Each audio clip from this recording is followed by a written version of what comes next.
Thanks for what you do with your podcast and all the rest. You're doing a great job. Hope everybody keeps tuning in. You get a lot of good info, a lot of insights, understandings of how to get strong, how to stay strong, how to use your strength. You do a great job, dude. You make things better than they are in real life, I think. If you don't follow Massenomics, y'all do it. Social media, website, everything. Massenomics.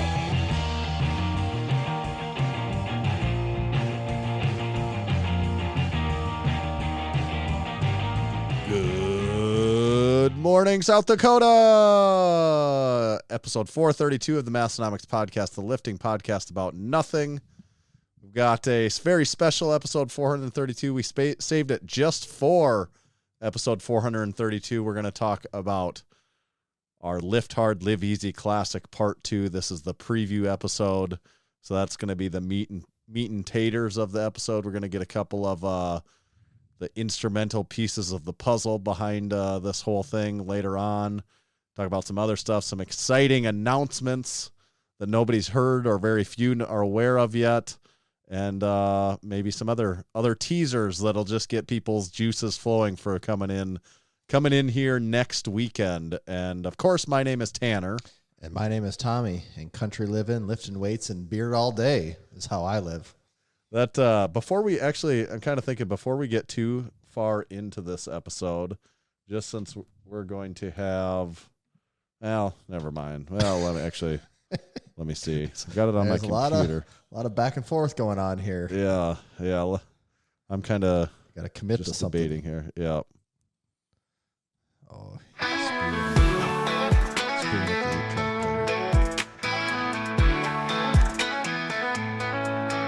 Cruising in my 69 Chevy, windows down, wind in my hair.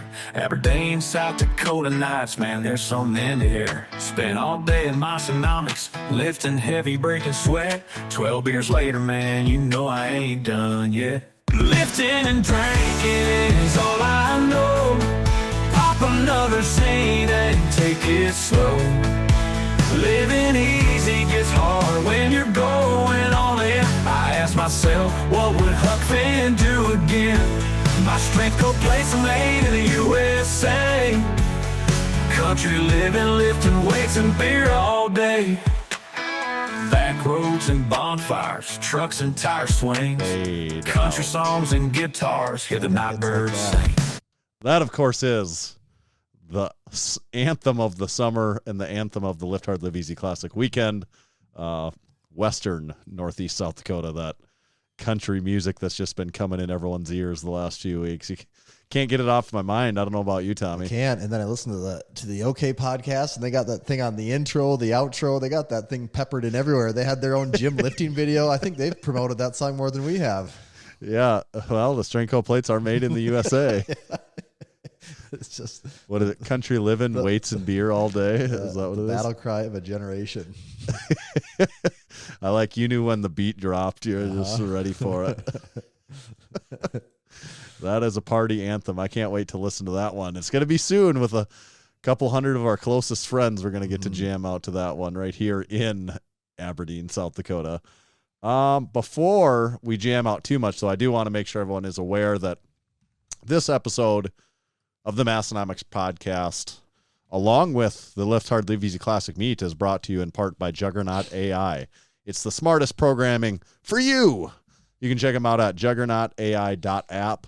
Go there. They've got a pretty sleek little website you could check out, and they give you some the background on JUGGERNAUT AI and what you can expect there. But I'll let you know what you can expect. I'll give you a little insider info.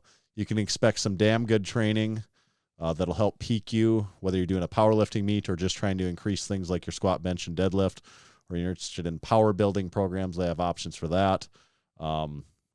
Tommy's using it right now to get himself ready for the Lift Hard, Live Easy Classic, along with several other members in our supporting member crew. When you do sign up, just remember to sign up through the website. Go to juggernautai.app, because that's where the only place you can go to use our discount code Massenomics, which will save you 10% for the lifetime of that membership. juggernautai.app. Actually, because, I just pay my subscription and use the service, I haven't gone on the website in a while, but they have given it a little refresh. And I don't know if you're aware, but Flying Ryan's face is on the homepage. What? You scroll down about halfway. No, I did not see I that. didn't know that either. Does he know that? Probably not. It's from our footage of. Do you have it pulled up yet? Yeah, where's it at? Is it the results part? Scroll down about 3/4 of the way. Oh yeah, there he is. I love to see it. He's pulling that's 675 on the bar right great there. When the bar is just completely loaded. That's that bar is bending, so you know he ain't pretending. There is quite the good bend in the bar at 675 though, isn't there? Yes, there is. Talk about high belt placement. Yeah, actually, no kidding. Wow, yeah. Call back to last week's episode. That's right. That was half a arm sleeve of tattoos ago, I think, though. Yeah, he's so fresh into his tattooed journey on that photo. Also, pretty short hair compared to what he's looking like now. Actually, that's also a change of pace, isn't it? Wow. It's like a little time machine. Just hop it on the JUGGERNAUT AI website. Okay. All right. It's my turn now. This episode is also brought to you by Texas Power Bars. Now, by the time you're listening to this, the clock may have expired. But if it hasn't, then that means it is any day now. And that's that their 4th of July sale is, well, as of right now, still going on, which means you can save up to $50 off a variety of bars. Texas Power Bars are our favorite bars to use in the gym. I've been a big fan of the 29 millimeter Texas Power Bar. Recently added that to my home gym. I also just recently had the privilege of lifting at Massenomics gym and got to use the Black Zinc Texas deadlift bar. And whoo, that baby is sweet. Oh man, I loved using that bar. That's a sweet one, isn't it? Oh, that was a good. How long has that one been in the gym? Not long. That's new. That's one of the newest. That might be the newest bar in the gym. Oh, it is. Okay. Because I thought it felt pretty fresh. That's what I got when you got your 29 millimeter Okay, I couldn't bar, remember for sure what the... Yeah. Because the knurling, I mean, everything was like brand new on that baby. That bar really pops, doesn't it? It really pops. And then when you combine it with the Clever-built double Genesis jack, it's yeah, like a match. You probably haven't got to use that before. Either. It's like a match made in heaven. So we'll talk more about that. But if you can't tell, we are huge fans of the Texas Power Bar. I think the legend of it speaks for itself. It has become a bit of a gold standard in the gym space, and I think all things considered, bang for your buck, it's probably impossible to beat. If there's something better, I'd actually like to know what it is at that price. Not sure that there is. So if you'd like to get a Texas Power Bar of your own, head on over to texaspowerbars.com. Buy them all up, and tell Massenomics sent you while you're there. Thank you, Texas Power Bars. Yeah, so you did it. You were training at Massenomics gym. I was. Well, we had the 4th going on, and sounds like lifting and drinking is all you know. Well, not really. I will say I used to put down a lot of beers over a 4th of July weekend, and this might be a PR for the least amount of beers I've ever consumed, which I was 100% fine with. I did not need to be get kids and all types of other stuff going on, peaking for a meet. I guess some of the living easy will come a little later, but I was really hoping to get into the gym twice, but as you have to assume with all things family and 1,000 other schedules, I was only able to make it once. So I thought for sure I was going to hit my bench day and my deadlift day. My bench day is usually in the middle of the week. Deadlift day is at the end of the week. When there was only one in the schedule, it was like, okay, if there's only one that's happening, it's the deadlift day. And that was the last heavy pull of the prep. And I went in and I was psyched because I'm like, all right, I get to use the Texas deadlift bar. I'm going to be on an actual deadlift platform where not like I'm dropping the bar, but the Clever Jack. Yeah, the Clever Jack deadlift platform. I mean, I can just kind of let it rip. I don't really need to worry about anything. It was just, I was psyched for it. And going into this, I was a little hesitant in my head because I did some wakeboarding over the 4th of July. And I saw that on the I went quite a ways. I went to, there's a lake by Aberdeen called Mina. It's shaped like a horseshoe. And I did the entire horseshoe because it was tough finding clear water. And I was feeling it for sure. I definitely didn't go into that day 100%. So for my final pull being 465 for a single, I felt pretty confident it was going to be there, but at the same time, like, did I sabotage myself here? Luckily I got through the wakeboarding without injuring myself. I took some spills, but nothing major. And, get to the gym, there's a lot of people there, which I'm psyched for. I never lift around people, you were there, you were just leaving. And then about 10 minutes later, someone else left. 10 minutes later, someone else left. 5 minutes later, someone else left.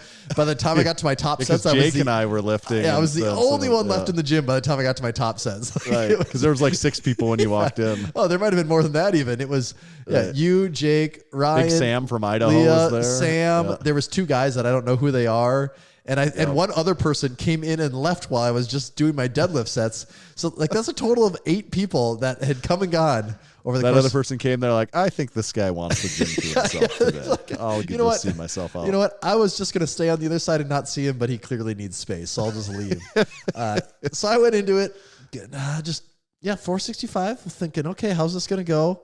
And I mean, it moved easy. It moved good. Yeah. No surprise there. And that was even not feeling 100% fresh. So I'm feeling pretty confident. As not a wakeboarder or skier or anything of that myself, I hadn't thought about it until you mentioned it. Like when you said, a little sore, I was just picturing like spilling and crashing and stuff.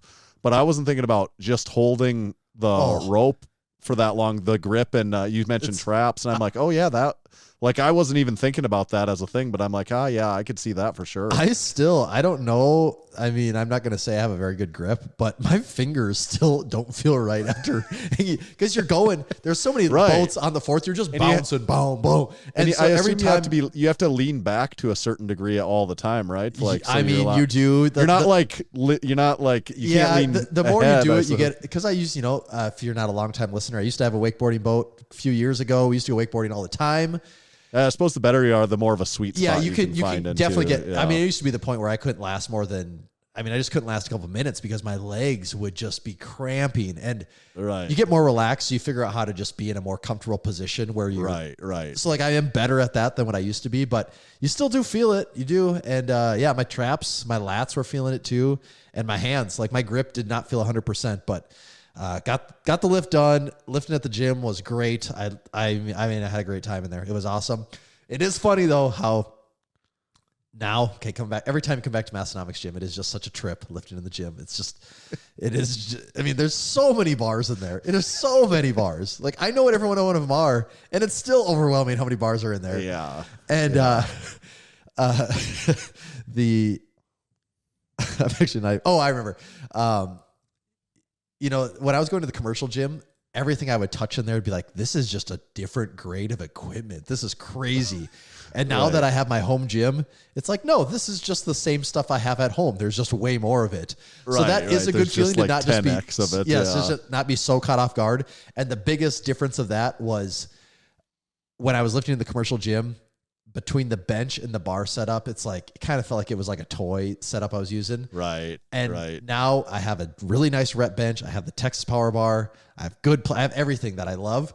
And when I was benching on the Ghost bench, it used to feel like, what is this when I'd come back? What is this device I'm benching with? Now it's like, no, it just feels exactly like I'm right at home. Like everything feels the same. It felt great. So it's not the contrast isn't like I could see it before at the commercial gym. You're not experiencing that weird contrast now, but it is just like, it's like there's so much of all of it. Why is there so much of all of it? Mm-hmm. The bar situation is ridiculous now though, where you're like, I don't know, it doesn't even matter. I looked at the wall of bars by the benches and I'm like, you know what? The 29 millimeter Texas power bar, that just jumps out at me again. I'll just take this one. It's a safe, reliable bet. Yeah. I guess it's what you're used to at home too. Also, I use the 28.5s all the time.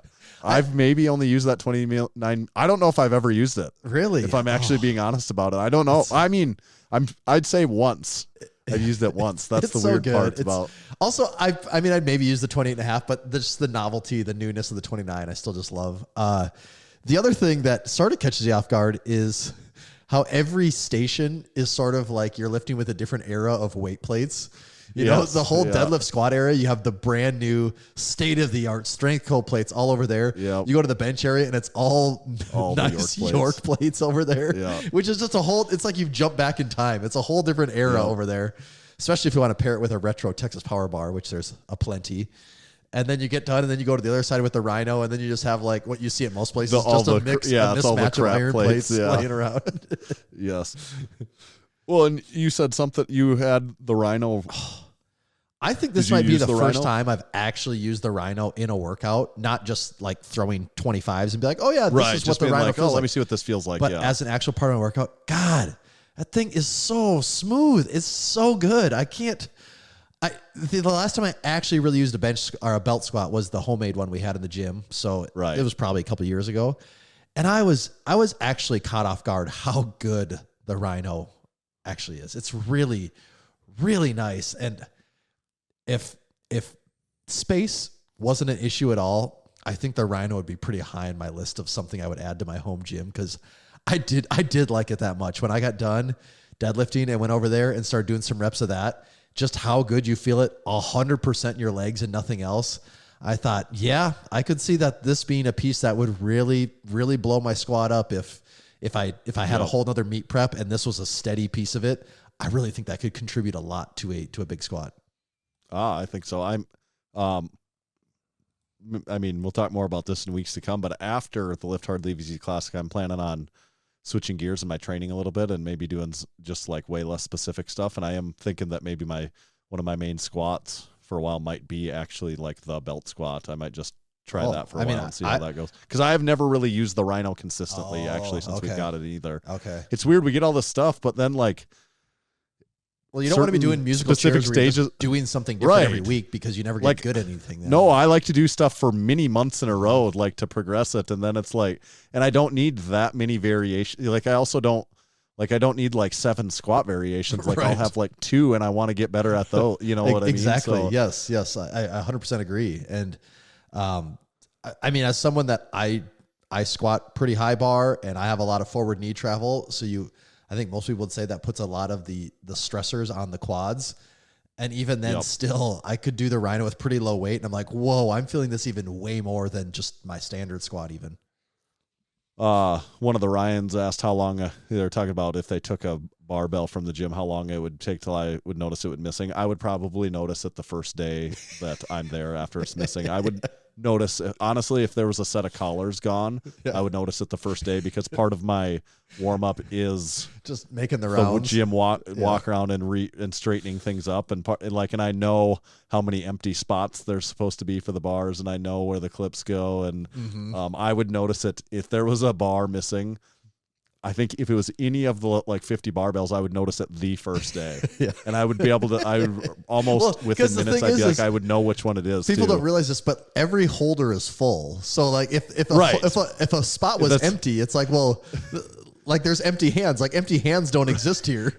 Right, exactly. Because I mean, that's part. If there any bars are out on rack still, which most people don't actually even leave, but like I don't get upset if someone leaves a barbell on a bench, but I put them away. So that's part of my walk around. If there's bars out on benches and racks, I put them away. At most gyms, like we're going to commercial gyms, they just leave them out on those, like empty barbells stay out, right? Yes, or what? Yes, because most gyms don't have barbell storage. Like that's not a thing at gyms. Right. The storage is because there's not a variety. There's like not even enough barbells to go to every station. There'll be if there's if there's 5 squat racks and 2 benches. There's at the most 7 bars, you know, if there's 7. Well, and that's the thing. There's 5 squat racks, 2 benches, and 2 deadlift platforms. So there's a total of, I just said 9 stations there. But there might only be 6 or 7 bars. Yes, there's still only 7 bars. There's not 9 bars that exist in that setup because there's nowhere to they don't have 50 bars. Yes, there's nowhere to put the spare bars. Like the rack is the storage spot for the bar. There's no storage in the rack. It's just the J cups or whatever they have to. But at Massenomics Gym, The rack cannot be the storage because there is so many different bars, and people like every time you'd get one out, you'd have to you'd be this weird like swapping out process every time to get the one you want. You know, I wouldn't like that. Yeah, you would. Yeah. So that was your Massenomics Gym experience. We didn't really. We literally were in there at the same time for probably 5 minutes as well. I don't even know if it was that much even. Yeah. Because I was literally just walking out the door. Yeah, it was funny. And then I got done lifting, and the second I'm done, within 10 minutes, like 6 more people had shown up. So it was just like I somehow hit this perfect window of no one being in there with me, which is it's wild. Holiday weekend-ish are usually pretty good times. Like you catch a lot of people at the gym over like It's weird. If you go on like Christmas Day, I swear to God, there'd be more people there than if you're just there on a random Wednesday, which is a weird. I even caught Larry on my way out, so I feel like bastard. I feel like that's a good. He's sign. in. Speaking of Lift Hard, Live Easy Classic news. There was a lot of turmoil. Would Larry be in the meet? Was he dropping out of the meet within the within the Western Northeast South Dakota Massenomics gym specific community? There was a lot of talk of if Larry's hanging up the blue singlet or not, and he is back. He is in definitively. His shoulder's bugging him a little bit, so his bench press may not be where he wants it to be, but he has made the commitment that he is back, baby. And you got me, Larry Legend. You got me very concerned because you had said that it sounded like he was out, and I saw him, and I tried to give him the pep talk. And actually, before I even started the pep talk, he was saying how banged up his shoulders and elbows and how he wasn't feeling good. And then he goes, but my squat and deadlift are going great. I'm like, dude, those are like the two that matter. So then I gave him the little pep talk of no one's going to judge you if you just have to take a token bench to make this thing work. And then all of a sudden he was like, yeah, maybe I will, maybe. And so I'm really glad to hear that. Apparently he's come full circle on this and he's back in. I've literally done that before. I had to look it up right now to see what I did. But in 2017, February, I was having in the midst of a lot of shoulder problems. And I did a meet where I literally only took my opener bench and I just did 303. Like the meet before it, I benched, like the 2 meets before that, I benched 440. The meet before that, I benched 435. Oh, I see. That meet, I just did 303 pounds. Yep. On my first and didn't take a second or a third because my shoulder was killing me. But I hit a deadlift PR and a squat PR in that meet. Yeah. So that's the approach I took on that. I'm like, but I knew I was just like, well, my bench sucks. My shoulder hurts. I probably could have benched I don't know. I'm making up a number, but 365 or 385 that day or something like that. But I'm like, that doesn't do me anything. It's 60 pounds less than my last. And it'll just hurt my shoulder more. I'm just going to do a token one. And I guess I just have a ton of fun with the other 2 lifts. Right. Yeah. Exactly. Which I don't think there's anything wrong with. If you're banged up and that's the difference between doing it and not doing it, let it be its thing. Especially if lifting and drinking is all you know, and all you got to do is pop another Zyn and away you go. You can't, because there's one thing, you don't want drinking to be all you know. You can have lifting and drinking be all you know, but you don't want drinking to be all you know. So what I did wonder, this is the Lift Hard, Live Easy Classic, and this was a random thought in my mind today when I should have been working. I was like, so if you're coming, do you have to lift hard and live easy? Or then I'm like, no, you don't have to lift hard and live easy. But I do think a requirement is you have to do one out of the two. Right? You have to at least be a contributing member to one out of the 2 areas. If you're not there for either one of those, you really picked the wrong place to go. It'd be like you went to a music festival and you don't like music and you don't like, I don't know, drinking or whatever else people do at once. Right. You picked the wrong place to be at, man. Yeah. So if you were coming and you weren't lifting in it, but you're like, but it would be I'm going to live so damn easy. I'm going to party this up. That would be okay. I almost give you a free pass even on the lifting hard, because as long as you're a big supporter of the hard lifting that's going on, you kind of get it still by association. Right. Or if someone was like, oh, this is a really tight weekend for me, but I couldn't, I just literally couldn't afford to miss out on this powerlifting because I love lifting so much, but I have to leave as soon as it's over because I have to be back to work Saturday night. So I'm not going to get to live that easy that much, but I didn't want to miss. I'd be like, well, that would also be understandable. As long as you're going all in on meet day, baby. That's right. It. Right. So you don't, it's not a required and. There is an and. You don't have to be hitting both sides, but more than likely you probably are in one way or another though, right? Yeah. More than likely you're probably doing both actually, if you're. Just in case anyone was confused about that. if it's not clear enough. Yeah. Okay. We do have several other updates. Well, here. we got to do. Okay, so should we do just our final quick training update now? Should we get that out of the way? Yeah, sure. Yeah. Okay, I'm just going to finish up quick. I did my last. Actually, I did my last heavy. Well, this kind of turns into the knee sleeve update too, though. Also, is what's going on here. Yeah, I have more updates on the knee sleeve. Okay, too. So I did some soul searching last week. I messaged our good buddy Basement Brandon about the knee sleeves. Yep. And he did tell me that, yes, it is true. These things hurt These are very painful. They hurt. That's the world of thick knee sleeves. And he also gave me the warning that there's a good chance you might actually bleed while wearing them. And so once he shifted my perspective, I'm like, oh, that's actually how this is supposed to be. Yeah. Okay, I'll give it one more shot. So I went into yesterday, which was or 2 days ago, which was my last heavy squat. I put the damn things back on. They were maybe even tighter than I remember the first time. It was severe. They hurt bad. But once I got them on, I'm like, I just got to deal with this. I now know that I have to get it up over the chunkiest part of my calf, because if it's on the middle, it's like gives me shin splints almost. It just feels like someone's sucking the energy out of my leg. I got one up about an inch higher than the other. My leg that I had it higher, it felt as good. I shouldn't say great. It just felt as good as it can with those knee sleeves on. The one where it was like going around the middle of my calf, it really felt like I was just dying. And by the time I got that thing off, my leg was actually like it was pinching a nerve through my leg. And by the time I got them off, there was a few spots where my leg was bleeding. It looked like I nicked myself shaving is what was going on. I don't know what actually does that. If it's just the sheer amount of pressure on there that it just causes spots in the skin to burst. But I'm told that's normal. So I guess that's what's to be expected. And now the other problem is that because I've only worn them twice, there's no doubt these things add to your squat. And I'm kind of like sort of lost on what my attempts are supposed to be, because now all of a sudden these things are moving way too fast in comparison. I think I just need to shift. Big Adam in the Discord, he asked, how much are people getting out of these stiff knee sleeves? So what's your assessment after a couple wears? I think it's pretty, I mean, like in my head, I kind of am thinking I need to add about 20 pounds to whatever my initial. So you're thinking the bar's feeling almost 20 pounds lighter than I think so. Yeah. And maybe just this is awesome programming and an awesome peak, but there's no doubt when I sit down, I mean, you have assistants pushing you up. It's so stupid that these things are legal, and we talked about this. It's so dumb. I don't know who thought that this was okay. I would have never gone out of my way to buy these things, but, Big Matt says, let me crank a pair of 3mm wraps on.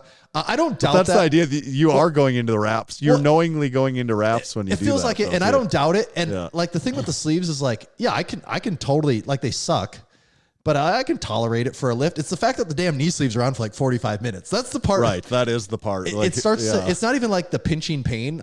The part honestly doesn't bug me while I'm lifting. I don't feel it at all. It's just the time under tension of just slow. It's like a video game. I got a health meter and it's just ticking away as those things go on. And by the time it's like 45 minutes in, I'm like, I don't know if these actually are helping anymore because they're so damn tight. But I do think though, I don't think it's crazy to say they add 20 pounds to your squat. I don't think that's crazy.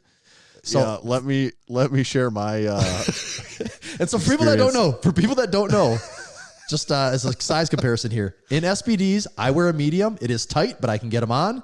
Tanner, what do you wear in SBDs? I can get a large on, but yours are XLs. I can get a large on. Yeah, I can wear a large or an XL. For the Pioneer, we both follow. My XL are honestly probably looser than normal people would like to wear knee sleeves.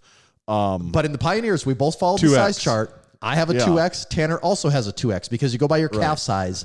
Mine measured, I think, about a ½ inch smaller than yours. Right, but we were both in the window. We're both you in were the shorter 2X on the window, and I was higher on the window. Yeah. And let me also say this. Someone in the gym had the Inzer ones, and I finally paid note of them today. You know, the Inzer was kind of one of the first. Yeah, Larry was telling me he has the the Inzer ones. Yeah. Those are not near as stiff as the Pioneer ones. Oh, really? I mean, they're really stiff and they're thick, but the Pioneer ones, also the Inzer ones are like have that. Isn't it like an hourglass Ray-Ban shape bend? or something? Yeah. Like they have that, like the Ray-Ban blue ones where they're kind of bent already. Yeah. Whereas the Pioneer are the conical. Don't they say cone versus? There's two names whatever for the other. Yeah. Right. So last week after talking about this, I'm like, I got to try these for squat day. It was like the next day. Typically the way I warm up, like I go through all but my last warm up and I don't wear any knee sleeves and I don't wear my belt. And I put that stuff on like the last warm up before my first working set. And that's where for me with these knee sleeves, I don't put them on until I get to 315. The reason I can't wait any longer because I don't know if I get like a mild pump in my calves or even a little bit sweaty. And it's like, I can't get the damn things on as soon as like the sweat hits. So for me, it's about 315 is when they go on. Well, so that's what I tried to do. So I was already warmed up and I went and got them, and I tried, not exaggerating, for like if it was you were watching the clock, it was 10 to 15 minutes of me trying to get them on, and I could not get it up past the bottom of my calf. Oh, really? No. Oh, no way. No. And I was like, I get sweaty when I'm lifting. So even warming up, I'm like, I was a little sweaty going, you know, when I started to put them on.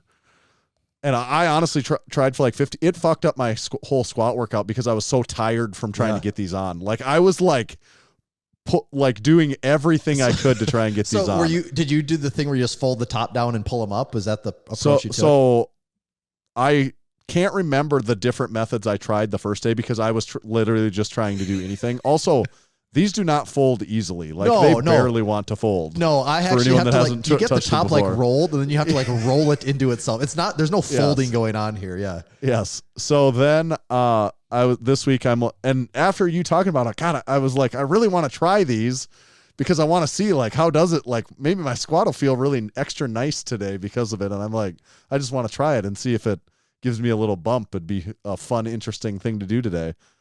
So today I tried it again for the second time because I'm mad at myself for giving up the last time. I'm like, I know I can get those on. Like I have to be able to get those on. And I don't really like giving, like, that's why I tried for so long last time because I don't want to just give up. I'm like, I know it can be done. So today I was like, I'm going to put these on before I even squat the first time because I think I was a little sweaty last time. No pump, no sweat, no nothing. Nothing. And I watched Basement Brandon's video first and a few different videos.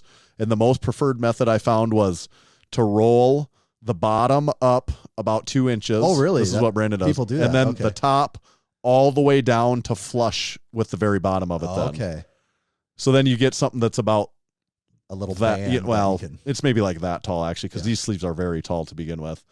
And I got that, and I'm like, okay, this is how he did it. And I watched Brandon do it, and his are probably a little worn in, but like, even watching the video, I'm skeptical because I'm like, I do not have the right size because I just watched what he did there and remembering what I tried the week before. I'm like, no fucking way. No way. So I'm like, all right, but I'm going to give this my best shot.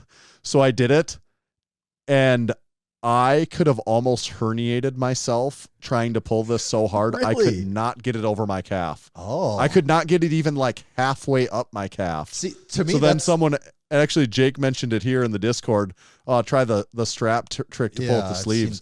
Caden did that. He's like, oh, let's try that. I bet you can get it if we did it. The straps would have ripped in half before it would have gone above my calf. Like there was no way. Like, I mean, I swear to God, if I ever could have got that on, there is no chance it is ever coming off of my leg. Yeah. Like you would have had there. I was actually afraid to even pull any longer because at a certain point I was like, what happens if I actually get these up past my calf? Like I'll freak out here. Like I'm going to end up cutting my leg trying to cut these off of me because they're so tight. So for me, then it must just be a wildly different sizing thing because I can tell you actually the getting them up over my knee part might be easier with these than my SBDs. That's actually not the hard part for me. It's once I start unrolling the damn thing and it's like the clamp just starts getting tighter. Right. That's when it really starts to. No, there is no chance of getting that. So, and I am within the size. I measure the classic saying, measure twice, cut once. I measured like 3 or 4 times. And unless my calf magically grew in size between when we ordered these and now, which you went around the thickest, meatiest part of the calf. Yeah, I think so. Like I tried multiple times on the measuring, and did you even give it a little flex while you were measuring too to make sure you had the? I don't know that I gave it a flex, I guess, but like I was also flaccid when I was trying to put it on too, so like it should be match up to that. And the slightly humorous part to me then. When I gave up today and I'm like, fuck it, I'm putting on my old SBD knee sleeves. Then I was like, oh my God, these are nothing. I just like grab them and like, but mine are like almost probably comically loose compared to what people are used to because they're so old and maybe on the bigger side. Like I could just grab it and like use my pinky to like, and I'm like, now I'm really seeing the difference in these sleeves, how that could be a different feeling if I could get those on. So then Ryan Anderson was there, and I'm like, hey, you're doing the meet. Have you ever tried? Because I'm like, Ryan's your size. About my size. Yeah, we're same size. Yeah. Yeah, your size. And I don't know if this is a random pair that was off-sized or something like that. He did the same thing, and I showed him how to do it. He could not get it up his calf. Really? He was trying hard. And how long does it take you to slide it past your calf? Oh, for me, that's the easy part of these. It's easier. I'm telling you, it's easier than my SBDs. So maybe maybe Ryan has big calves, and maybe yours are just big enough too that you guys should be up a size.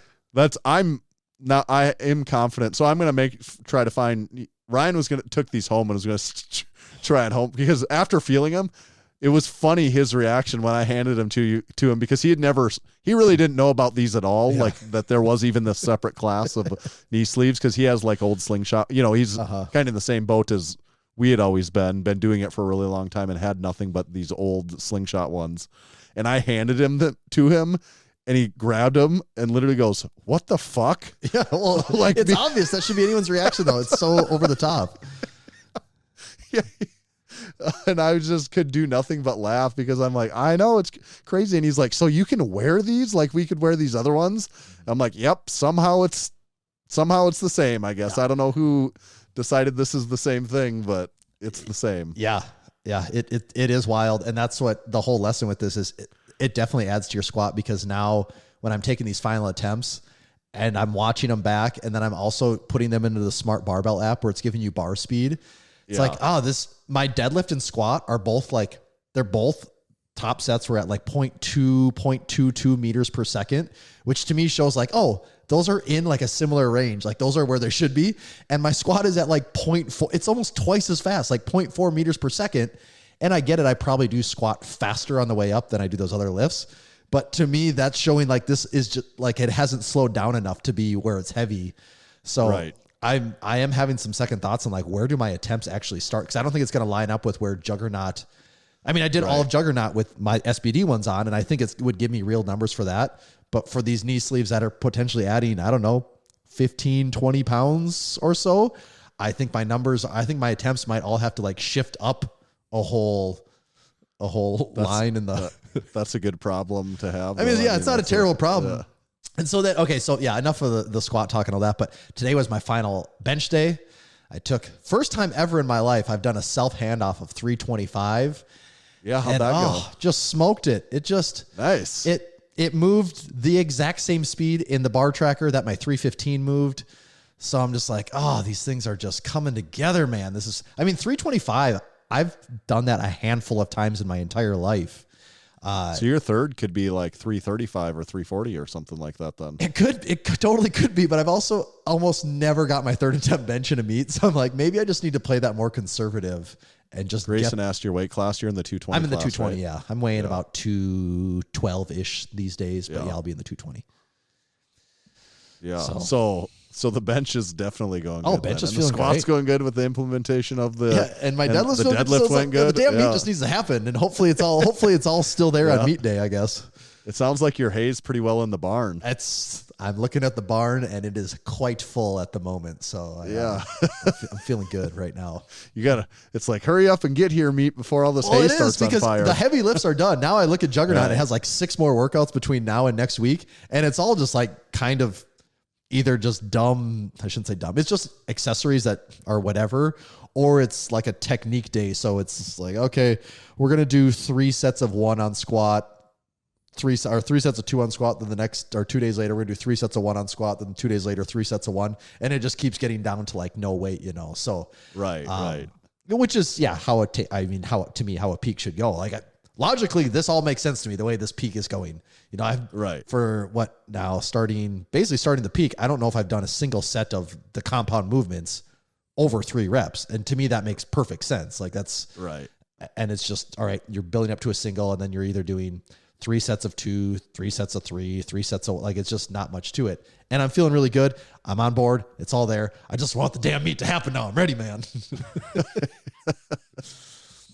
Yes. So now we need your training update. My training's good. I'm still in a position where I'm just waiting I'm keeping my options open, seeing what might or might not pop up here in the next 10 days. You did hit the big 6-plate.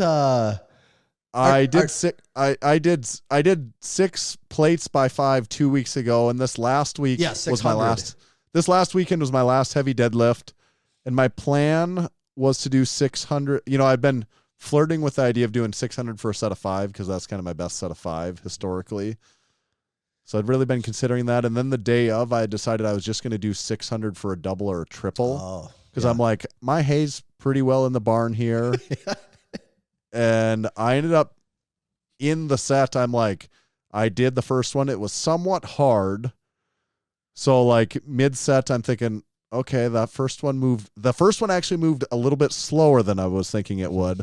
But then the second and third one both moved dramatically faster than I was thinking they would. That was the same thing I thought when I watched it. The first one, because I don't know if you in the caption you said how many, but the first one I'm like, oh, okay, he's got his work cut out for him. Yeah. And then the next one I'm like, what? That wasn't how the first one went. Yeah, and I guess I just found my positioning or whatever it was. So second and third, and then I did a fourth one, and then the fourth one started to slow down, and I'm positive I could have done a fifth one.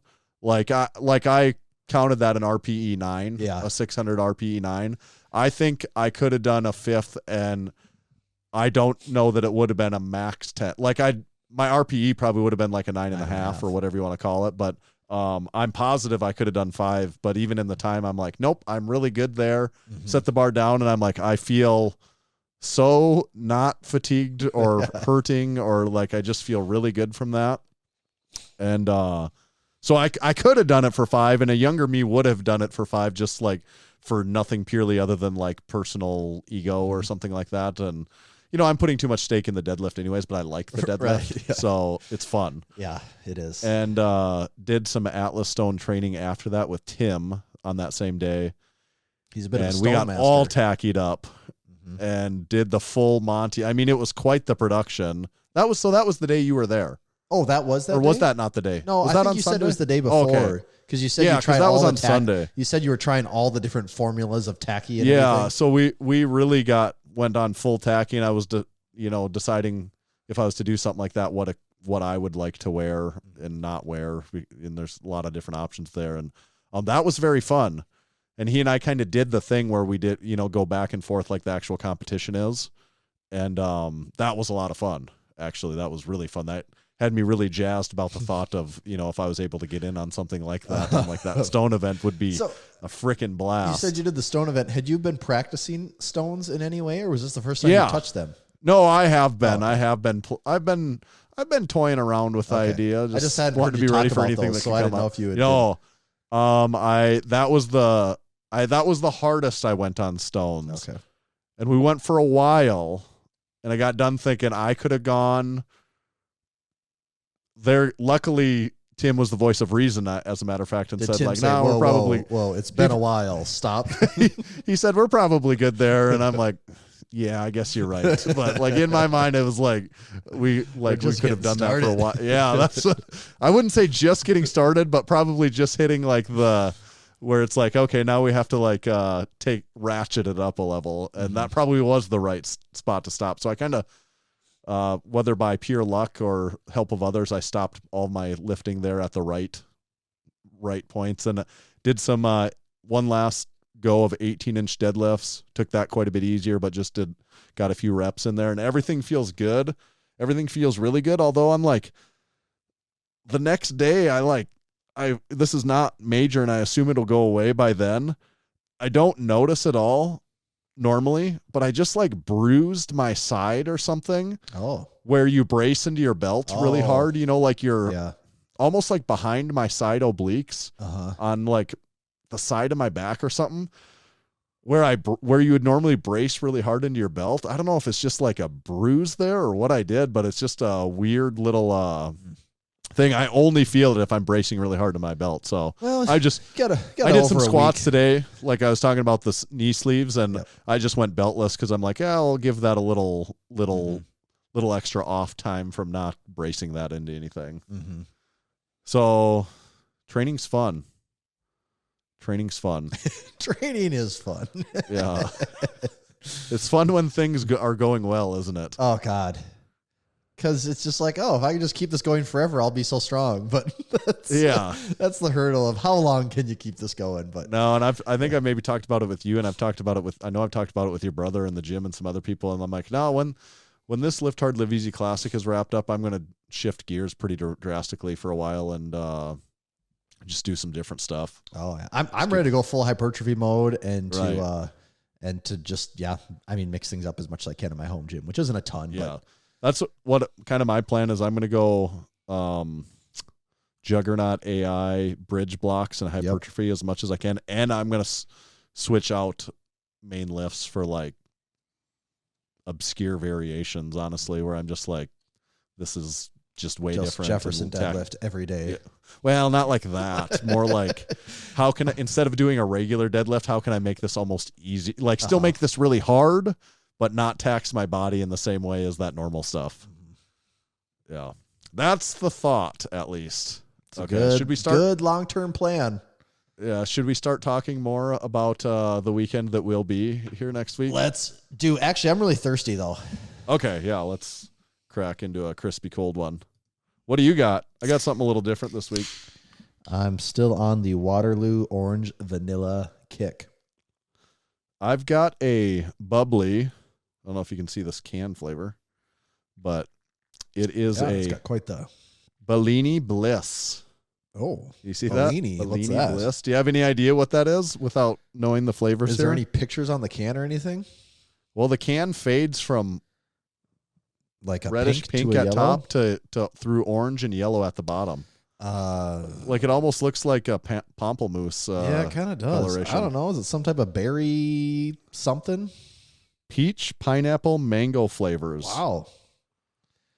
It's quite the different one, isn't it? It is.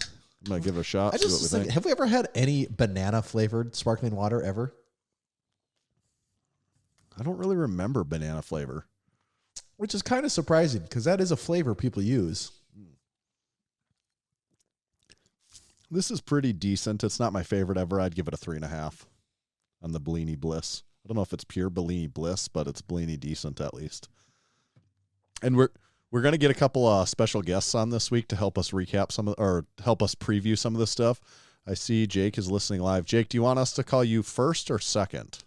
Well, you answer that in the chat while we talk more. I also wanted to mention that this week's episode is brought to us by The Strength Co. Check them out at thestrength.co. They now have their lowest shipping prices ever, and yes, that includes the Iron Made in America black E-coated plates. They can all be found at thestrength.co. All the sizes down from 1 1/4, 2.5, 5, 10s, 25s, 35s, yes, 35s, 45s, and Hondus. The Strength Co. will be represented with a booth at the Lift Hard, Live Easy Classic. They will have several members of the team there, and Big Grant in the 11th hour jumped in. He's doing the bench only, and at least, he's a bench specialist that week, and at least half of the warm-up area, at least half of it will be all Strength Co. plates. Or, the warm-up area has doubled. Didn't he say last everyone year to this can year, just take a plate when they're done at the meet? No, because those plates are from Massenomics Gym. Oh, but I think he said people can just take them. He doesn't care, I think he said. Everyone gets a complimentary one. Don't think that's right. Don't like that. Don't like that at all. Is it my turn? Are you done? I don't know. Yeah, I'm done. Okay. Strength.co. All right. This episode is also brought to you by Barefoot Shoes. Tanner, do we have a confirmation? Are they for sure going to be there yet? Have we checked in? I actually don't know. I've been assuming they are, but you know what they say about assuming. Yes. They made it last year. When we talked to them at the Arnold, they said they're going to be there. We haven't touched base, but they're also responsible and they don't need reminding, which makes me think they probably will be there. But I'm just going to read this ad. And they're just up the road in Fargo. Yes, I'm going to read this ad with the assumption that, yes, Barefoot Shoes is also going to be at the Massenomics Lift Hard, Live Easy Classic. Barefoot Shoes are our favorite barefoot shoes to wear in and out of the gym. They got classics. Actually, if you don't have a pair of barefoot shoes, you're going to see a lot of them this weekend between the Ursanomics, the Ursus high tops, the Ursus low tops. probably even some Oso slip-ons. I mean, people are going to be out in the barefoot shoes. So that's going to be an advertisement in itself, just seeing it all around. But if you want some of our recommendations, Tanner and I, we both love the high top Ursus in suede. It's basically feels like you got nothing on your feet. But if you like something a little even more freeing, maybe the low top would be a better fit for you if you don't want to feel like there's anything on your ankles. If you need something for the harsher conditions, they also have the Bruin boot. And I did you catch this, Tanner, that they're now going to have an option for a made in America Bruin boot. Oh, I did see that. Yeah. Which is pretty cool. I'm sure it's like a small batch. Yeah. I mean, not cheap, but it's made in America, and that's how that goes. But yeah, so the Bruin boot is available in brown, black, and now a made in America option from, I think it was a bootmaker in like Oregon or Wyoming or something like that. Yeah, I saw something. I read it, but I don't read it. But by Schmidt's Boots, it says. Old Schmitty's. Old Schmitty. So Schmitty Jägermeister. Check out all of these great shoes over at www.barefoot.store. And while you're there, make sure to use code Massenomics to save 10% on your next order. Barefoot.store, code Massenomics, save you 10%. Thank you, Barefoot Shoes. Well, thanks, Barefoot. Supporting our members this week, we're just going to talk about some of our crew members that are involved in this, and we're going to get a couple of them on the horn here. So that's going to kind of be our supporting members. Jake did say he's good with going second because he thinks chronological order makes the most sense. So I wonder, even before we call Dave to talk about powerlifting, really sort of the weekend starts for us like Wednesday. Dave's going to get here Wednesday night. So we'll be setting up in the OD at least on Thursday by the latest.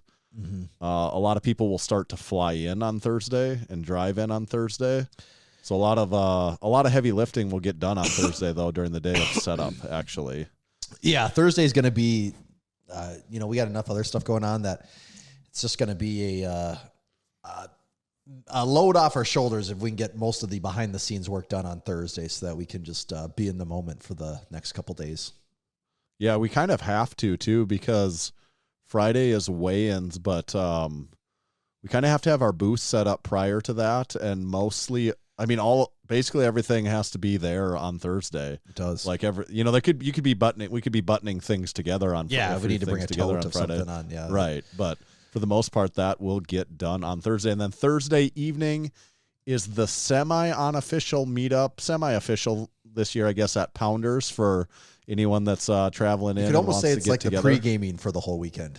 Yeah, it's like the pregame. It's kind of like the official kickoff. Some people might be here before that and might have met up with each other a little bit before that.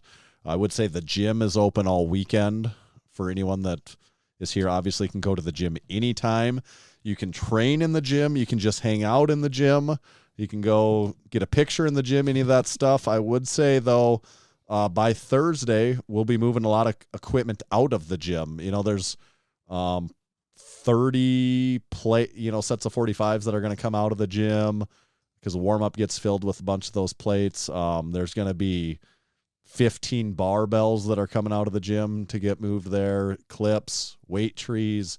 So the gym still has a fair bit of equipment there, but there also will be a lot of it out there. So to look a little empty in a way because of so much stuff, there's going to be a decent bit of strongman of stuff that comes out of there to go get set up. But the gym will be a little bit emptier, but will be open the whole time. Keith makes a great point for anyone that travels into the gym. Got to make sure to go put your pin on the map. Oh, yes. That's on the wall in the front room. Big pin weekend for the map. Yep. Thursday night at Pounders, though. No official time set on that. I would also, any crew, any supporting members that are coming, keep a close eye for the weekend on the Lift Hard, Live Easy thread in the Discord, because that's where people will talk about like what they're doing, when they're going, what the plans are. Playing loose and fast, so you got to be ready. And you can coordinate a lot of rides through there also. Even if you're not a typical regular user of the Discord, you're going to want to use it for that weekend because there's a lot of you can get in on where people are going, when they're going there, and then a lot of carpooling action goes on through there too. Aberdeen also does have Lyft, but it is a relatively small community, so outside of what you would consider maybe busy hours, it can be pretty bare on the old Lyft app. Yeah, for sure. Yeah, Pounders, Big Jess asked if they're ready to accommodate. Well, Pounders manager is a Massenomics gym member, so I have talked to him about it. We couldn't really do anything in way of reservation, but I did talk to him about just making sure there's a decent staff there, because last year there was maybe 20 of us at Pounders. Mm-hmm. I would assume this year that could be 3 times as many. So could be a bigger number. Seating will probably be just wherever you can get, and not everyone's going to be able to sit exactly together, but there should be a lot of Massenomics people around there. Yes, and also keep this in mind that last year, Tanner, we didn't get there till quite a bit later. We have work to do. We can't just be hanging around all day. It'll probably be the case again this year too. Yes, but it's Thursday night in Aberdeen in the summer, so yeah, they'll probably be busy like 6 to 7 dinner time. Yep. But by the time 7:30, 8 that rolls around, we'll be the only ones. That's how it was last year. I think for the last hour or two we were there, we were about the only ones in there. So if it's busy right away, just wait. Some tables will clear out. We can push more together. Hopefully Wednesday we did a welcome video last year. Mm-hmm. We should be getting that done also, so that hopefully we can post that on Thursday or Friday, so everyone traveling in will have a YouTube. Plan is to have it ready on Thursday. Welcome to Aberdeen on that Thursday. So you should see some stuff there. It should highlight some hot spots. And then come Friday morning, that's when weigh-ins start at the Odie Ice Arena, obviously where we're all competing at too. That's where weigh-ins will begin. So that morning weigh-in session will happen, and our booth should be set up and everything then. So if all the competitors and spotters and loaders or any of the other integral pieces that come by, and make sure to get your meat shirt. We'll have those at the booth, and then also we'll probably be open for business then for any of the lifters that are maybe going to be too busy on Saturday. Yes, this is your chance to get first dibs on everything. All of the meat stuff is a one and done thing. Once the meat items are gone, they're gone. So this is your chance to get those first before the general public gets them on Friday. And are we going to do a little show and tell right now, Tanner? We got some pretty cool stuff. I wonder if we should show a couple things off. People have kind of maybe seen the shirt or maybe not, but I don't have the shirt handy on me. Well, the shirt is the poster. That should be pretty obvious in case you didn't know. And then we also have the sponsors on the back of it. Similar to last year's layout, it's just the setup with sponsors, all that stuff is just, we have this year's artwork on the t-shirt, and it is a black t-shirt again. Tanner is grabbing some other items. I'm going to wait before I say too much. Here's one thing. This has been posted on Instagram too, but we do have the Lift Hard Live Easy Classic commemorative silly part pint. 2. Yeah, the old squishy silly pint. So you can add that one to the collection. It's so silly. Then something that nobody's seen yet. So this is a podcast exclusive. Live listeners will be seeing this soon. We've actually had no hats for sale for a long time, which I love. But because this is an in-person event, it gives us a great chance to actually have a special commemorative hat for the weekend that will be for sale. And these are in limited quantities. I kind of assume they'll mostly sell out the weekend of, honestly. It's a snapback, and there she is. It says Lift Hard, Live Easy Classic. It's a black hat with a red bill on it, some red accents on the embroidery and on the snap. And the Lift Hard, Live Easy Classic is in the style of the 90s. If you Google 90s sports script hats, it's all in that same look. You might see it with the Raiders or, any pick of a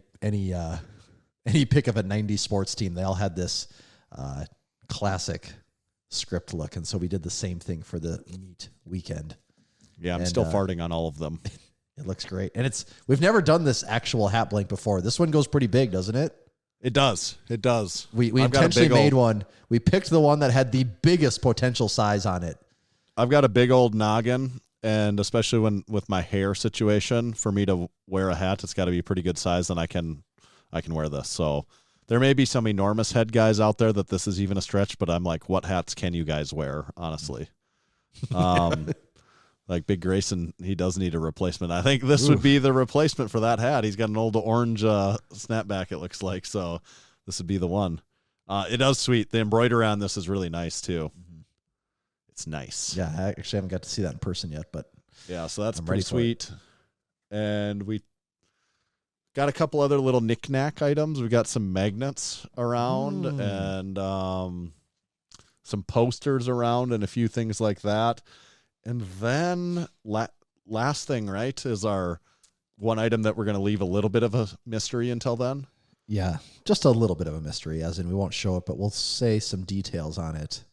Yeah. And should I just come out and say it, Tanner? Yeah, just get on with it. We have a brand spanking new set of shorts, and these are, I'm not exaggerating here, the best damn shorts we have ever made. These things are amazing. They are mesh. They are the correct length, which is what do we decide? Is it a 6-inch inseam? I think that's about it. Yeah, 5 to 6 or something. I will say it has put the champion shorts to shame. You will probably never see us have a pair of champion shorts again after this. The quality on these is significantly better, significantly just, I don't want to say like thicker and heavier duty, like in a bad way. Like it's just a much more higher quality fabric. Right. And it was custom made to our specifications. The printing on them is... Yeah, the blank is... There was no blank. We could not find... It took in years and years of trying, we could not find the right mesh short blank, and we were sick of the crap that Champion was doing. And the Champion was getting worse every year. It was getting annoying. Right. So we changed the game. We addressed right? the known issues. Yeah, and yes. This is...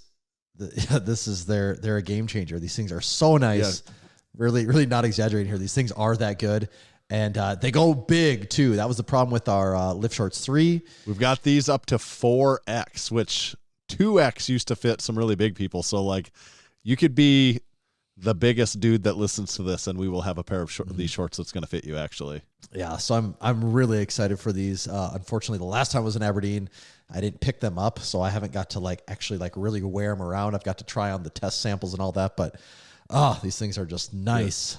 Keith had said in there he watched you try on several pairs of shorts back in December at Crew Falls. Yes, we were working on it way back. This is how long it has taken.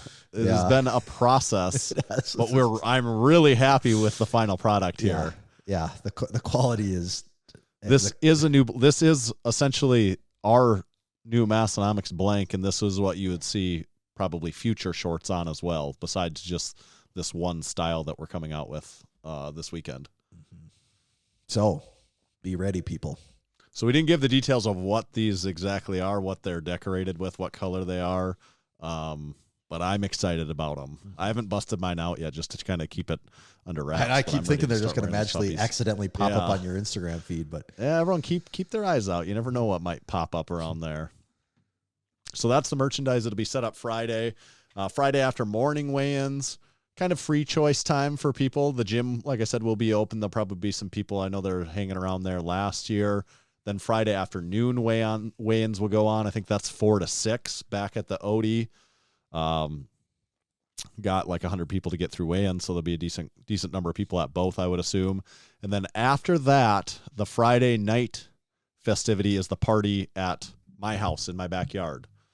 And I fully expect there to be a couple hundred people there. It's just so funny. We've got, I think, 100 enough pork for 180 sandwiches, and then Jimmy's Pizza is on board again with providing some pizza. He's a gym member, the owner of that, and then Scotcheroos, some of that stuff. Going to buy a bunch of Midwestern waters. Right. So.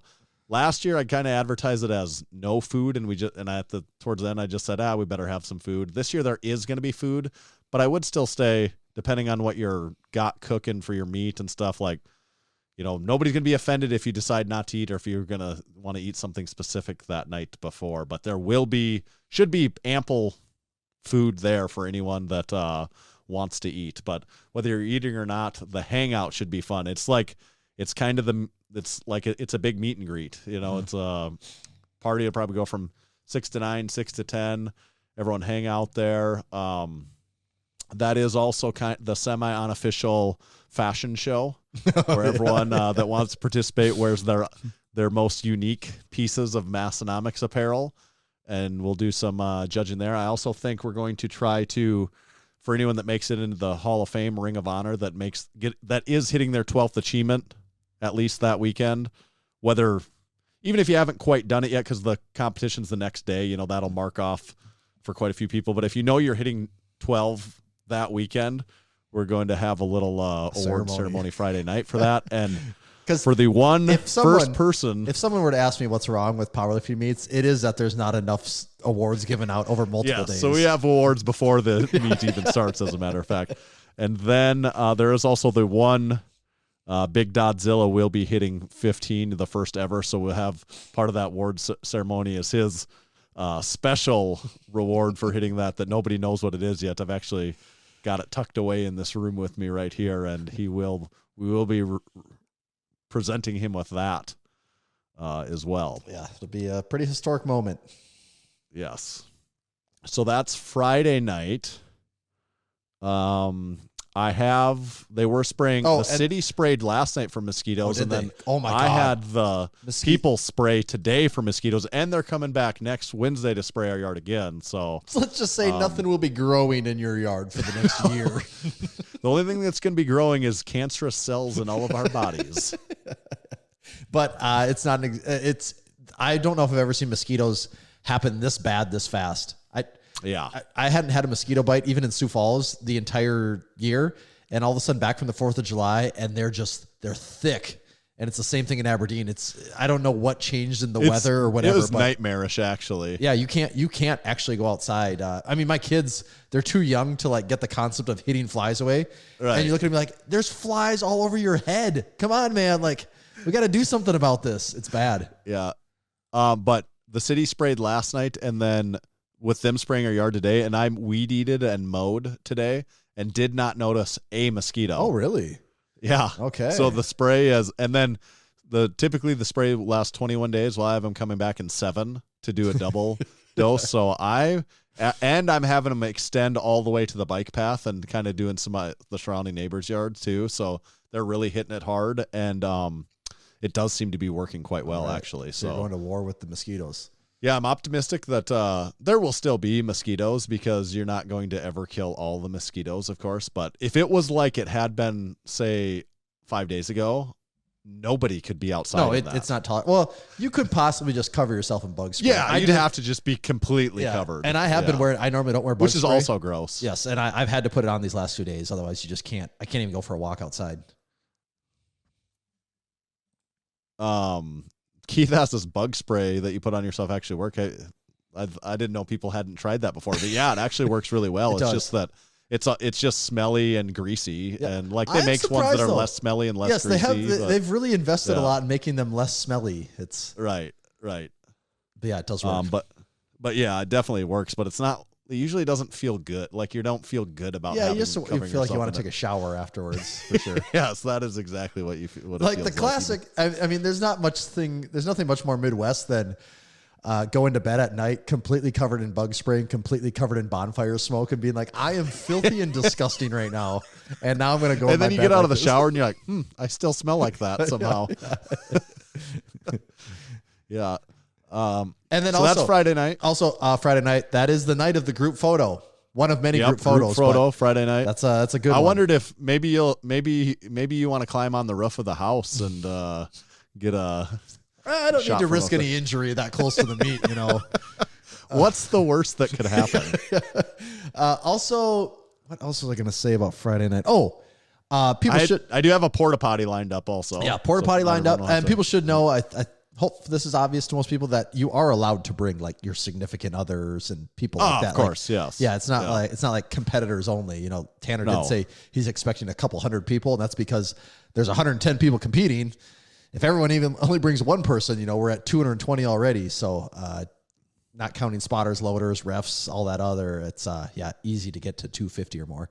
Yeah, and we will have an itinerary again to pass out at weigh-ins, where it'll be a map of Aberdeen. It'll give you a timeline of events for the weekend, and also a map of all the spots you want to hit, including the billboard, the Massenomics billboard and the Strength Co billboard, which are back-to-back with each other this year, so you'll be able to get your picture at both, a one-stop shop on the billboards. And we'll probably put that itinerary in the Discord, too, just so people have it in multiple spots. Yes. Then Saturday, right? And Saturday is the start of the meet, so I wonder if should we call Big Dave? Yeah, let's do it. Meet Director Dave. Mm-hmm. See if we can get Big Dave on the horn. And we're not going to do video with Dave because we probably won't do a super long call here, but just want to hear probably what Dave is expecting or anything that he's really excited about this year. Maybe any surprises that he's got up his sleeve, right? That's right. Let's see here.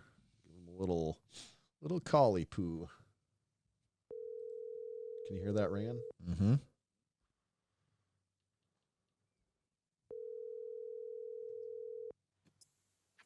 Hello. Oh, Big Dave, is that you old son of a gun? It is. You almost missed the cutoff time. That's. Do you have a 10 p.m. cutoff time? No, I was just watching Curb Your Enthusiasm. That's what I'm saying. Yeah, I just watched that episode this week. Yeah. Yeah. I've never heard of a 9:30 cutoff time. Oh, there's still daylight. You're still good. Yeah. So Big Dave, this is Big Dave Stensland. He, along with his wife, are the run the XPC in the Dakotas, and he ran the Lift Hard Live Easy Classic powerlifting meet last year, and he's coming back to do it again this year. I don't think did we talk to you on the podcast about it last year at all, or not? I don't think so. No, I don't think we did. Okay, so this is your first time your voice is on the podcast. It is. You can Oh, check yeah. that I off. never- Check out. yeah, I never Yeah, you can thought check of that off Yeah. your Hall of Fame card. Yeah, that is one. So we're kind of talking about the weekend. We're talking about some of the stuff that leads up to it, and we've got ourselves to Saturday morning. We talked about weigh-ins Friday going on at the Odie and everything like that, and we got ourselves to Saturday, and we just wanted to talk a few minutes about just anything going on Saturday, anything as far as your plans. I know last year we were at 60 lifters. This year we opened it up to 90. I know with a few drops at the end, it probably won't be quite completely 90, right? Or it'll be like 85 to 90, somewhere in there, I think. Right? 86 as of now, and then we'll see if we got any, any no shows or anything Right. like that. I guess so. They'll be blackballed forever if they no show. So I hope so. so yeah, we're sitting close to 90, but it's going to be 2 platforms this year, right? So a little bit different setup than 2020. Yeah. Yep. We'll have 2 platforms, so 3 flights on each one. It'll definitely speed up the day, and then also helping is the spotters and loader crew that we got coming in, the Department of Lifter Safety out of Minnesota. Those guys are amazing. So yeah, and I was just talking to Big James today, and he gave me the list of people that are coming. I actually thought Tara sent me this list. I thought he was making names up towards the end of it. Like it didn't stop. There were so many names on it.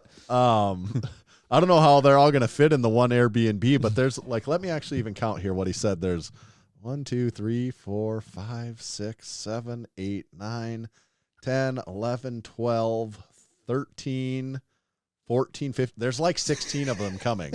So okay, well, I suppose. I mean, 2 platforms. six about on each side. And they like to got some rotate. They alternates. rotate to give each other breaks and stuff like that. But Mhm. it can't be overstated how good they are at that job, though. They make Oh it. God, no! I mean, you watch meets. I mean, all over the country, and it's like these guys are they're the crew. Yeah. So they do make it really move along like it wouldn't in any other way. But so last year, we had the setup on the one platform, and you had your flamethrowers going for the deadlift. So is there 2 sets of flamethrowers this year? That's an important thing people are going to want to know. Yep, that's what we're planning on doing that again. We were going to bring in some extra flames. If anyone didn't see that in my story, we were playing around with some of those. But for safety reasons, I think we might go with some cold sparks instead. Okay. Well, that still sounds cool. Yeah, but we'll definitely have the ones that we did for the deadlifts for sure. Okay. And so everyone will. We're going to have. Instead of 3 warm-up stations in the back, there's going to be 6, right? Because there's going to be double the people going at once, so that we have double the warm-up stations. And I was talking with you over DMs earlier this week, making sure we got the equipment lined up. So we got power bars, deadlift bars, and squat bars for all 6 stations, and weights for all 6 stations. So no one will, there won't be a fight for equipment. It'll actually be proportional to what it was last year, even with double the lifters going at once. Yep, exactly. Yeah, 6 stations, so I mean, it'd be plenty good. And then will everyone walk out of the center? Kind of. Then is that how that'll Yep. what that'll look like? That's what we're planning. Yep, we'll have the entrance in the center between the platforms. So when you come out for platform 1, you'll go to the right. The next lifter that's coming out for platform 2, they'll go right to the left. So we'll do like it instead of going simultaneously at the same time. We'll actually be like bouncing back and forth. So that way, there's never 2 lifters lifting at the same time. It'll just be like boom, boom, boom, back and forth. Okay. Yeah, that'll be a little different, but that way at least each lifter gets the crowd's full attention. Yep, that'll be interesting. What time's our start time for the what time is the goal for like the first squat to get taken out of the rack on Saturday? We were looking at 9. Yep. For start time, and we should probably wrap up pretty early. I mean, given how fast those guys are, I mean, going back to last year, we were packed up and out of the building by 5. Right. I mean, and that was 4 flights. And that was after awards and everything too. Yeah. Right. Yeah. That's a full meet, and that's awards and everything afterwards. So yeah. So, I mean, with the strongman, that's tentatively, I mean, they should be starting pretty early right after us. So yeah, and probably I think mid-afternoon. I think we should be able to make that transition really fast once the last deadlift hits the ground to, the strongman competitors will be warming up for their first event while the last flight of, while the last deadlifts are going on. So that way, once it's over, I don't think it'll take very long just to get, kilo plates out of there and that stuff. And then just set the strongman up right in that same spot. I think it'll be a pretty quick transition. And then I'm excited, and then the powerlifting awards, for anyone that doesn't know, those will be after the strongman event too. All the awards will be together. Yeah, no, we were just talking about that tonight. So that actually helps speed everything up for teardown, because it's like, as soon as you do that last deadlift, boom, we can start tear the platforms down, get the score tables out of the way so they can get set up for the strongman. So. Right. So for power lifters, award wise, is a best overall lifters, there's some I think there's some pretty sweet belts out there again, isn't there? Yeah, we went with the championship belts again because everyone seemed to really love those. So yeah. So we got those custom made up again this year, and then we did the banners again for the best lifters for the divisions. Right. And then custom medals again for the lifters for the weight classes. So right. But those, along with all of our other special Massenomics awards, the awards table will be quite full. It will be. I think we might need an extra table or 2 for all that. Yes. For all the so when people walk out the center, weren't you working on something there as far as like kind of what that looks like, or like I don't know what you'd call it, but yeah, we were. Oh man, this is one thing I'm disappointed about. I wanted to get these letters made up and cut out. They're going to be cut out like with the XPC, and we were going to put it on each side of the entrance. But the place that we had up here that was going to cut them out for us, it got to too much crunch time, and they wouldn't have got, so it's just like, well, I think we're going to have to pull the plug, because I'm like, we're leaving town Wednesday, and it was kind of iffy if they would be done by then. And I'm like, so. Well, no. I think even without we'll have the cold part. It's gonna look pretty cool. I think we'll be okay. What we got cooking. Is Gino still on board? Yeah, as far as I know, he should be flying in Friday in time to make it to your place. To the party, yeah, awesome. Sweet. Yeah, and then he told me he's planning on partying it up Saturday night too with everyone. So yeah. When we were talking about return flights, I was like, well, there's what was it? It was like a 6 o'clock or something super early in the morning Sunday, or there was like a 3 in the afternoon, and he was like, "Oh, I'm coming to party, so let's do the 3 o'clock." That's what we like to hear. Gino is going to get probably stopped. A pretty good idea. I think people are going to be taking a lot of pictures with him at the zoo Saturday night. Yeah. Oh, I can imagine. Yeah. Yeah, he'll fit in the zoo perfect. He'll be great. He'll be great there. Yeah. And you're getting here Wednesday night to start setting up Thursday morning? Is that the plan? Yeah, that's the plan. We're going to show up Wednesday night, and so we can just start unloading Thursday morning and get that all knocked out. So that way Friday's not a rush to. So with a little down. With two platforms, then how many refs are coming? We got 12 refs coming, so we'll have them. Yeah, that way we can swap in and out and stuff. So awesome. Yeah, it makes it easier that way. Just to, after sitting in a chair a couple of flights, you get a little. Yeah.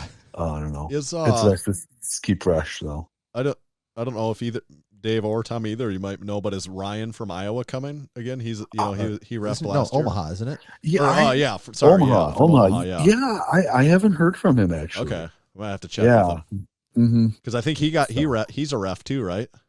Yep. He refed, and then I think he does WRPF stuff down that way. Okay. So. Okay. Mm-hmm. Yeah, we're pretty pumped for it. I think it's going to be really cool. There'll be some work ahead for getting set up on that Thursday. Like it doesn't come together on accident, does it? No, and then now we double the work with two platforms, warm up rooms, everything else, running the cables and everything, and all that fun stuff. Keep in mind, I guess I didn't tell you this, but we will have an extra. I don't know where it fits in as far as the backdrop, but we have an extra 8x8. Okay. For sponsors that we got an 8x8 printed up that we'll have, so that can be on some. We're talking business here on the podcast, but it can be somewhere in there. There'll be another 8x 8 foot wide display to use somewhere back there. Oh yeah, we'll definitely find a place for that. Sweet. All right. Well, we're pumped for it, Dave. It's it won't be long now, will it? No, it's crazy. How long ago was it when we were just talking about opening registration? Oh, it's crazy how fast it goes. Or something. Yeah, it's actually crazy how fast it goes. It'll be a whirlwind of a weekend, won't it? Oh yeah, it flies by, and so awesome. Well, we're looking forward to it. We'll see you in a week from now, actually. Yeah. So. All right. See you then, Dave. See you, Dave. All right. See ya. Bye. Cool beans. You know he's getting the cool beans. You gave Dave them Fargo cool, but they're cool because they're up from Fargo. That's right. Frozen beans. Okay, so that's Saturday powerlifting. Should we roll into talking about the strongman then? Let's do it. Okay. Let me get Big Jake. We just had the powerlifting director on the horn, but now let's get the strongman director on the horn, right? Because we don't know about this stuff. We're just a couple pretty faces. We don't know what's going on. We're just the faces of it all. That's all we are. Hello. Big Jake, is that you old son of a gun? It is I. I am here. Long time no hearing you. Yeah. Have you ever had your voice on the Massenomics podcast before? When you did your last call-in, that's what got me in the Hall of Fame. Oh, okay. You did get in it already then. Yeah, that's right. Yep. Okay. Well, nothing to check off here then, but still a good time. Always. So Tommy, can you hear him all right? Just barely. Funny. Kind of sounded a little funny. What are you talking into over there? I'm talking into air. What do you got? One of those tin cans on a string all the way from Brookings? How does that sound a little bit better? Yeah, I'm glad I said you're in the room with us. Way better. Yeah. Okay, sweet. I was talking through I thought maybe my AirPods would do a little bit better, but maybe they've gone through the one too many times. You've made never work. You made the right thought. Okay. It seems like they should be better, and every person we've ever had on that has AirPods, they almost never work better. Yeah. All right. Yeah. Well. Sometimes I don't say anything and we go 40 minutes without not being able to hear. It's always better if I just mention something right away. No, absolutely. Okay. Were you listening when we talked to Big Dave? Yeah, I've been listening this whole time. This is my first time ever listening to the podcast. So I was like, live. Your first time listening live. Yeah. You're good. You've never tuned in live before. No, I haven't. Yeah. Leaving that benefit on the table. And so to speak. I can't. I have a hard time listening to you guys on normal speed. 1.5 is where I live. Yeah, that would make sense. We could just talk really fast next time. Okay, so we talked about the powerlifting meet, which is you heard me make the comment that hopefully we can transition that really quickly into the strongman competition, right? Yeah, that's my goal. We'll have to do some legit that I am also planning on showing up Thursday morning to help Dave set up, get everything prepped and ready and get all the weight out of the gym. But, part of that is also just figuring out the logistics of what is transitioning from his event to our event look like, and making sure that that's seamless so that we can get the party going. Yeah, I'm like, some of that is like to be worked out and figured out when we're actually there and like actually see it and can visualize some of that stuff. But we have Thursday and Friday to figure that out, and I'm pretty confident between you, Dave, and the two of us and everything. Not everything will go perfect. It's a team of masterminds we got here, right? So. I think it's going to be pretty smooth. Yeah, I think so too. It's just with strongman being a different thing, like figuring out how we're going to lay out 10 stall mats for a shield carry or stack up mats and yokes to do Atlas stones. It's just going to take a little bit of figuring out. Yeah. So you've run some other strongman thing, you've done them like at the colleges you've been at and stuff like that. And I think maybe powerlifting meet too, or like some different things there. In this competition, in ours, what are you most looking forward to? Is there one thing you're most looking forward to either seeing or watching unfold? Yeah, I think in the Discord, we've been doing a lot of pre-antagonizing of fellow competitors. Yeah. I think seeing how some competitors take their assigned enemies, and if you don't know what I'm talking about, you got to join the Discord and you'll figure it out. Yeah. But looking forward to those assigned enemy battles, I think is just going to be really add a little extra flavor that you don't normally see in a strongman event. I do some think real rivalries have been set up. Yeah, there is some real rivalries. For anyone else that doesn't know, Jake, add in whatever you think here, but I would say the format of this might be a little bit different than some other common strongman shows that people watch. It is a competition, but it's a little bit of an exhibition mix between the two, in the sense that there's only 20 competitors. It's hopefully only going to run for a couple hours or a little longer. It's going to be very fast paced. Like, the competitors will not get long breaks between events, that sort of thing. Yeah, I think that's like the way strongman should go, instead of it being this long all day slog. Like, let's be athletes about this. We lift heavy weights, we move things, we go fast. I think that is what it truly should be. But yeah, we have only 4 classes: big women, big but new, big men, and bigger men. So yes, 4 classes and 20 total. And just 4 events also. Everyone will just be doing 4 events rather than 5 or 6, I suppose. 5's probably the most common, and the 4 events are what? Yeah, so we got max log press, so 3 attempts, kind of like powerlifting style. That'll be in 2 lanes, and then we'll follow that up with a elevated deadlift for reps. That'll also be set up in 2 lanes. And then we have a mystery shield that will. I cannot wait for people to see this shield. If you haven't seen it, it's pretty incredible. The Massenomics gym members get it, but that thing is sweet. We're gonna have that for max distance. After that, just 1 lane, everyone, because we only got 1 shield. Yep. Costs a bit chunk of change to get that thing. Yes.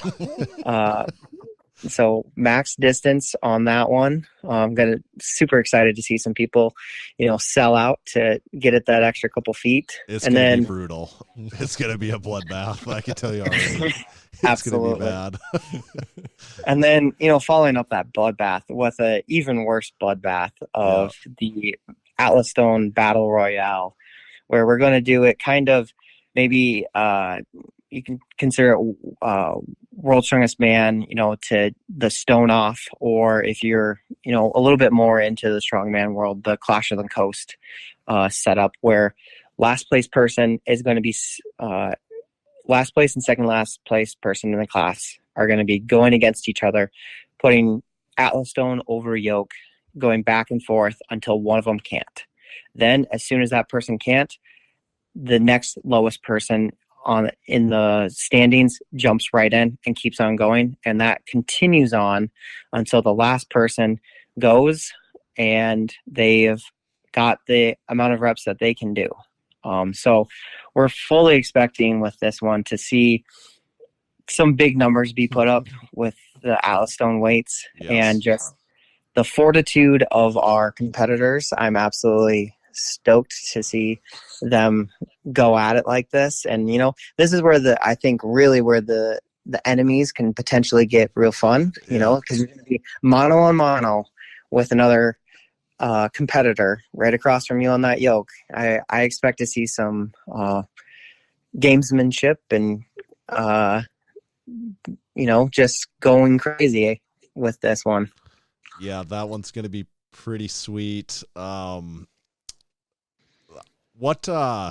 with this event, has there been any anything that's not specific to Atlas Stones, but just the whole thing, the Lift Hard, Live Easy Classic Strongman? Has there been any significant challenges or anything that's been a pain in the ass at all?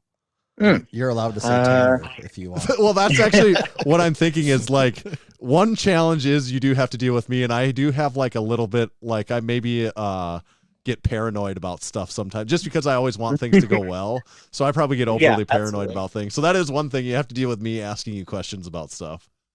No, I would say that's been a real, actually, like, super nice part that I'm like, I don't have to be like Dave. And Dave's just, you know, him and Katie are just doing this thing for you guys. Right. Like with the strongman, it's been me and Tanner kind of like, yes, I'm being the guy that's taking the load off, but Tanner and I have absolutely been collaborating a ton to get this thing, you know, set up correctly, making sure we get everything right and do right by our people that are going to be there. But I've also been clear that you have to make the final call on everything. Like if there's discussion on anything, it's like, well, you have to make the final call, because when people complain, then I'm like, okay, good. You have to complain to Jake.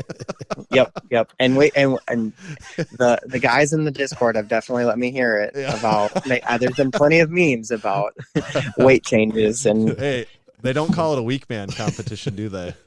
Absolutely. But I would say, like, I think the biggest issue that we've had is just with our specific 20-person allotment of getting people staying to that 20-person, and then, you know, having to be very specific with our replacements. Right. Because it's got to stay competitive. Like, we want it to be pretty fairly competitive. One class to have 15 and all others to have one. Right. Yeah, like I don't need a World's Strongest Man competitor popping into, you know, the bigger men class to just come smoke these guys. It's funny you say that, though. Important announcement. I don't know if everyone's aware of this. This would be a great time to mention it, though. I did confirm today, Trey Mitchell will be at the 2024 Lift Hard, Live Easy Classic. He will not be competing in the Strongman. He may possibly do an exhibition lift, though. It's been something that's been discussed, or possibly some guest judging. So something like that. So you mentioned a World's Strongest Man competitor. Well, there will be a pretty impressive World's Strongest Man competitor there this year. Big Trey Mitchell out of Texas. Build Fast Formula bringing him in. That was one of my many secrets that I've been holding close.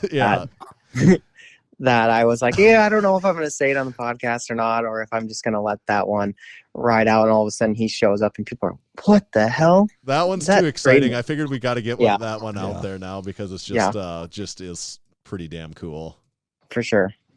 So Big Trey will actually be there. But no, that's true. Keeping it competitive and keeping it distributed and keeping it fair and everything like that. But I'm really excited for the event. It's going to be really awesome with the layout of the day. How I think the coolest part is going to be, there's going to be those 80 to 90 powerlifters that just finished, and you have this feeling of like going through the shit with your homies. We're on top of the world. Yeah, and you're like Tommy's going to be like, give me a beer. I've just finished. Like, I need a beer now. And then all of those people are going to be surrounding the strongman. You know, like in addition to the people that are other. So it should be a rowdy crowd. Like, people are going to be excited to check this out. Yeah, I really wanted to, you know, feel with that rowdy crowd. I want it to feel like that 2017 Strongman Showdown. At I the think fair, it's going to feel. I think that's exactly what it's going to feel like. Honestly, I want that energy. Yeah, that was a good time. That was we should awesome. almost got those bells made again. Remember that year we had those bells made? Yeah. I think I got those in a tote somewhere. I've got a few of those them around. Yeah, that was actually the red versus blue year, so you could like pick your color that you want to wave. Okay, but that will be really awesome. That'll be a fun part of it, and for those competing, honestly, it's going to be pretty cool. I think.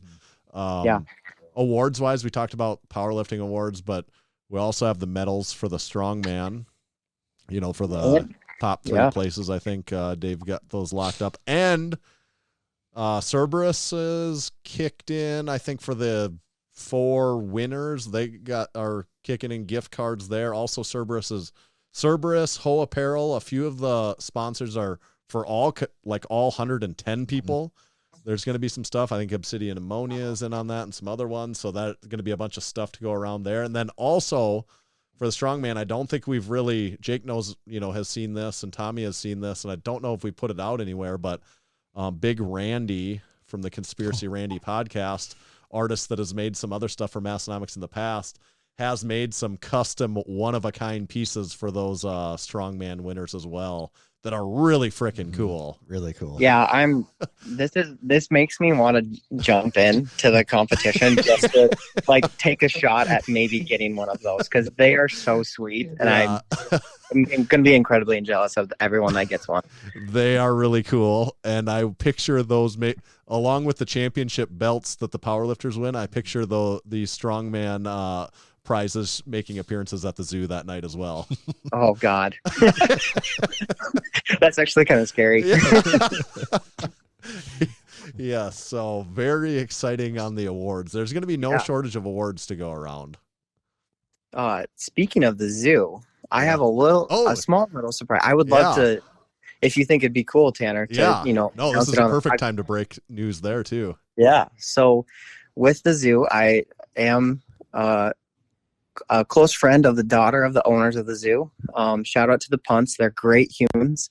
But they have agreed to make us a couple custom drinks specific to Massenomics for that night. Okay. So we will have a Livin' Easy drink and a Texas Power Bomb shot. All right. That's awesome. Yeah. And I can't take credit. The Livin' Easy, that was my idea. But the Texas Power Bomb, that totally came from Chris, however you say his name, Daminger. Chris Daminger. D. He definitely said that in the Discord probably 6 months ago, and I was like, "Yep, I'm gonna make that happen. I'm gonna figure out." I love that name. That's really good. Yeah. So there will be some Massenomics drink specials there. Awesome. Yep. Hopefully, everyone brings their spotter for it. Yeah. Do you think we'll be able to get them to play a little bit of the Massenomics song of the summer? I'll work on that. Yeah. I'll work. That's my next thing. I just cleared the drinks tonight. Yeah. And so my next question is gonna be, hey, what do I got to do to get this song on the DJ? At least once. We got to jam to that. I mean, we might as well play it a few times while we're at it, though. I mean, yes, more than once, preferably. But at least when it's still early in the night. Yeah, when it's all ours still. Yeah. Yeah, absolutely. Just keep it going. Yeah. Anything else on the strongman that needs to be put out there now? I put one small question in my spreadsheet. Keith would be really proud of my spreadsheet. I'll have to show it to him. Oh yeah, you've got a legit document. Yeah, it's pretty intense. Yeah. I guess my only question that we haven't figured out is, what generation of power bar we're going to use for the deadlift. I think I think the 28.5. It's got to be right. Sure. Yeah, it's not not the 20. I didn't know if maybe you wanted to bring out a Gen 2 or a Gen 1 or right. No, I think relic. it's got to be the Gen 4 is what we call Sure. it, which would be the traditional ones. Mostly because it's the most consistent, so everyone could feel that's fair. that they're I'm. Otherwise, so, Keith's going to be like, oh, what the hell is this? This has slightly different knurling than what I've been training with. My training is all off. For this 18-inch deadlift. Yeah. But I do, and also we'll have a few of those. Yeah, there anyway, that's fair. So that That's makes fair. sense too. Yeah, that was the only thing I had put on there, and I think I that's figured that was going to be your answer, but I also thought maybe Tanner would be interested in throwing out some of the old boys. Yeah, I get you. I feel more. I think they're perfectly reliable too, but I also just feel I trust very much in the Generation 4 ones that there's going to be no issues that there. Makes sense so, to me. Yeah. Yeah. So is it all just asking for a friend? Is it all full then, or is there any? Have you heard any? As of right now, if you haven't seen, Scott Dodds needs some prayer. He told me today he's coming hell or high water. So Man. So, but he's getting his zoo preparations ready by puking every day. God. But looks like he's on some medication today that's making it a little bit better. So yeah, he told me he is not missing it. Nope. I feel like if he's got a pulse, he's going to be there. Yeah. So for the most part, I think it's pretty full. We'll see what weigh-ins bring to us. Yeah, I'm just going to keep my eyes and ears open for whatever. Yeah, you never know. If something you never know what's going to come up. Yeah. Yeah. All right. Absolutely. Sweet. So we'll see you in a week then. Also, see you next Thursday. Absolutely, he'll be there bright and early. All right. Bell's on. See you then. All right. See you guys. Jake. Cool beans. Give him his. Those are strongman cool beans. Jackrabbit. Cool Jackrabbit strongman cool beans. All right. All this talk is making me freaking excited. Oh man, it felt like it was kind of a ways away, and now that actually it felt like it was pretty close, and all this talk is like, no, I still got to wait over a week still. Come on, man. So we did talk about it, but Saturday finishing awards, that would carry us into some cleanup, and then the after party at the zoo. Mm-hmm. Official time on that is whenever you want to start Yeah, and I think last year clean up and eat a little bit or whatever. Yeah, I think some people, there's a good pizza place right next door to the zoo. I think quite a few people went there. I mean, it's kind of just whatever you're feeling. People just eventually make their way there. People will be on different timelines. Yeah, some people are to the zoo like really early. We won't be there immediately because we also there again have shit we have to button down. But yeah, it's just as whenever you want to make it. I mean, there'll probably be some people that are there at 6:00, and some people might not make it until 9:30 or 10. And there will be people there until 2 a.m. If last year was any indication of what this year would be like. So there will be lifters there that close the place down. I saw some competitors get pretty intoxicated last year. Oh yeah, I like it how I was telling you we were talking about this not that long ago, and I was like, oh yeah, when we're outside, you're like, what are you talking about? I'm like, when we were all out on the patio, you're like, I didn't go on the patio. And I'm like, oh yeah, we were all at the picnic tables, all the strength co people. You were there. You're like, no, I wasn't there. I was like, okay, that's how many people are around still. Yeah, that you forget feel like who you were even talking to at times. Right. And then Sunday, the relatively, I guess is somewhat formal. There will be Sunday. I don't know timing on this, but there will be, for anyone still around, there'll be a get together at the gym and some people training, so particularly people that maybe didn't compete on Saturday are going to want to get a training session in together on Sunday. I think Big Trey's going to train on Sunday even. So we better get the weights back in the gym before he gets there. Maybe he's going to get some inspiration for his home gym he's working on. I've seen he's been making good progress on the home gym, so that's cool. Should we kick the live listeners off as we go into the home stretch? Yeah, maybe we should leave them something for next week. Make sure they got something to listen to next week. They've been eavesdropping way too long. We got to make sure that they're listening to this on their trip here. Otherwise, they won't have anything to listen to. Got to always keep them wanting more. So Sunday will be the gym session, and that's pretty much it. Yeah, there's some people that are around filming through Monday. Some YouTube videos down there. Yeah, maybe. We'll be filming content all weekend, actually, in between God knows everything else that we're doing. It'll be a freaking whirlwind. Oh. Yeah, it's going to be a lot. I take off work from like Wednesday through Monday of the next week. I know. Like I was talking to someone locally, they're like, "Oh, this is just one day," and I'm like, Yeah, kind of. Like, no, but like the competition is just one day. The thing isn't even really one day. The thing is multiple days, and it also requires multiple days on the front and back end of it too. Yeah. It's a lot of work. A lot of work, a lot of reward though, too, right? Yes, it is.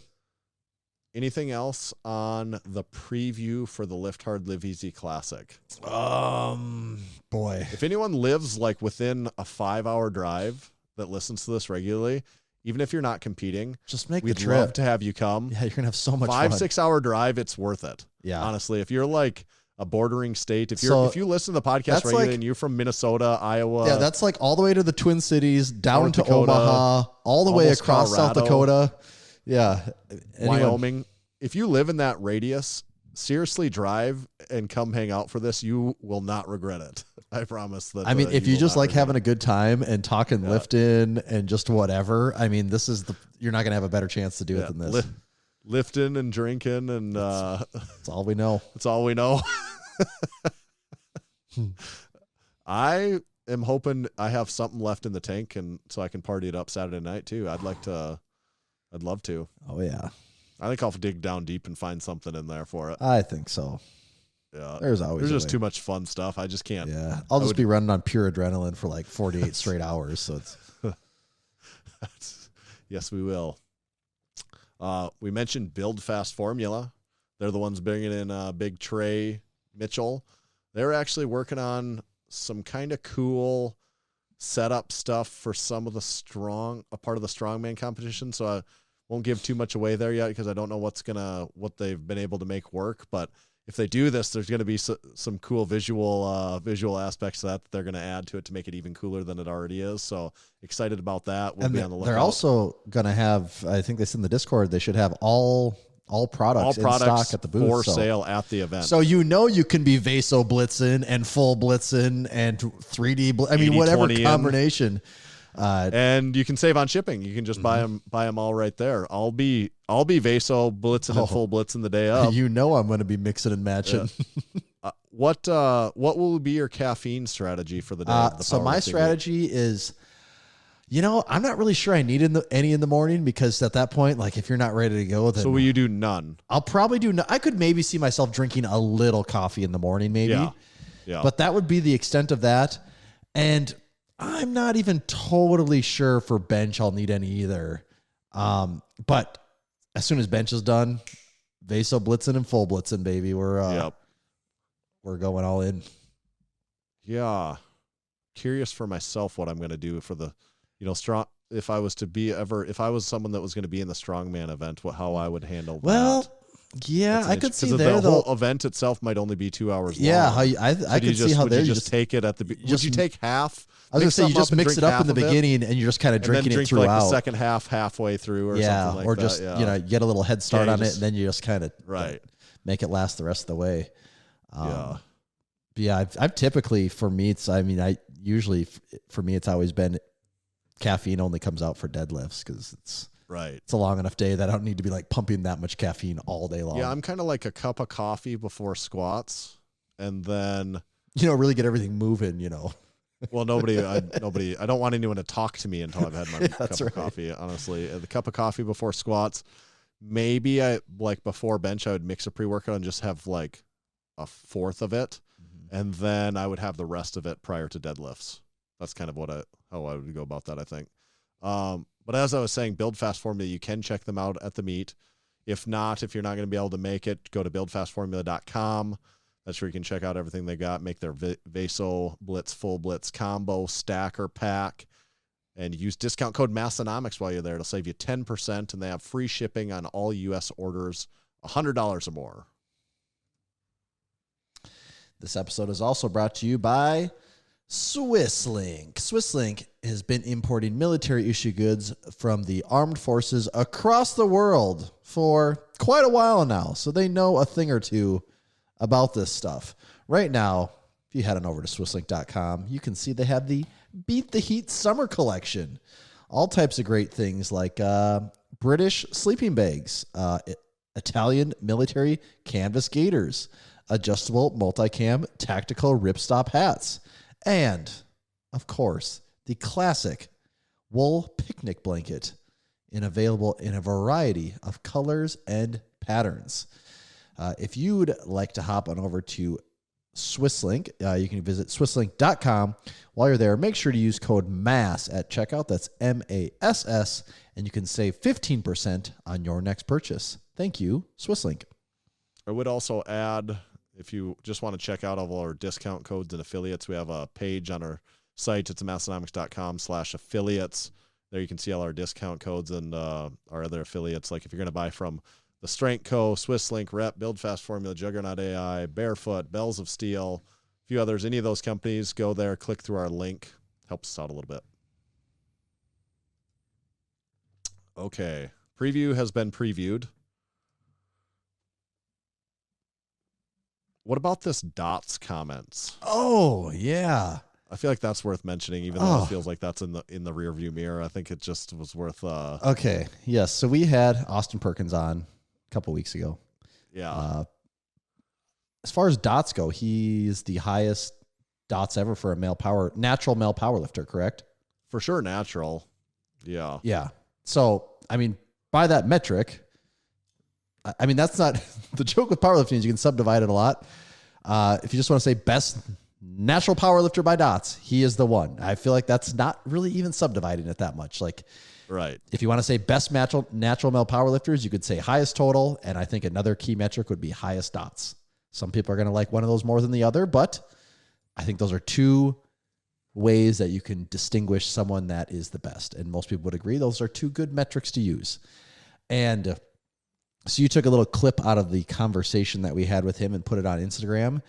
And I don't know, maybe in my older age, I'm in my mid-30s. Maybe I've just started to take more of an approach of it's all good, man.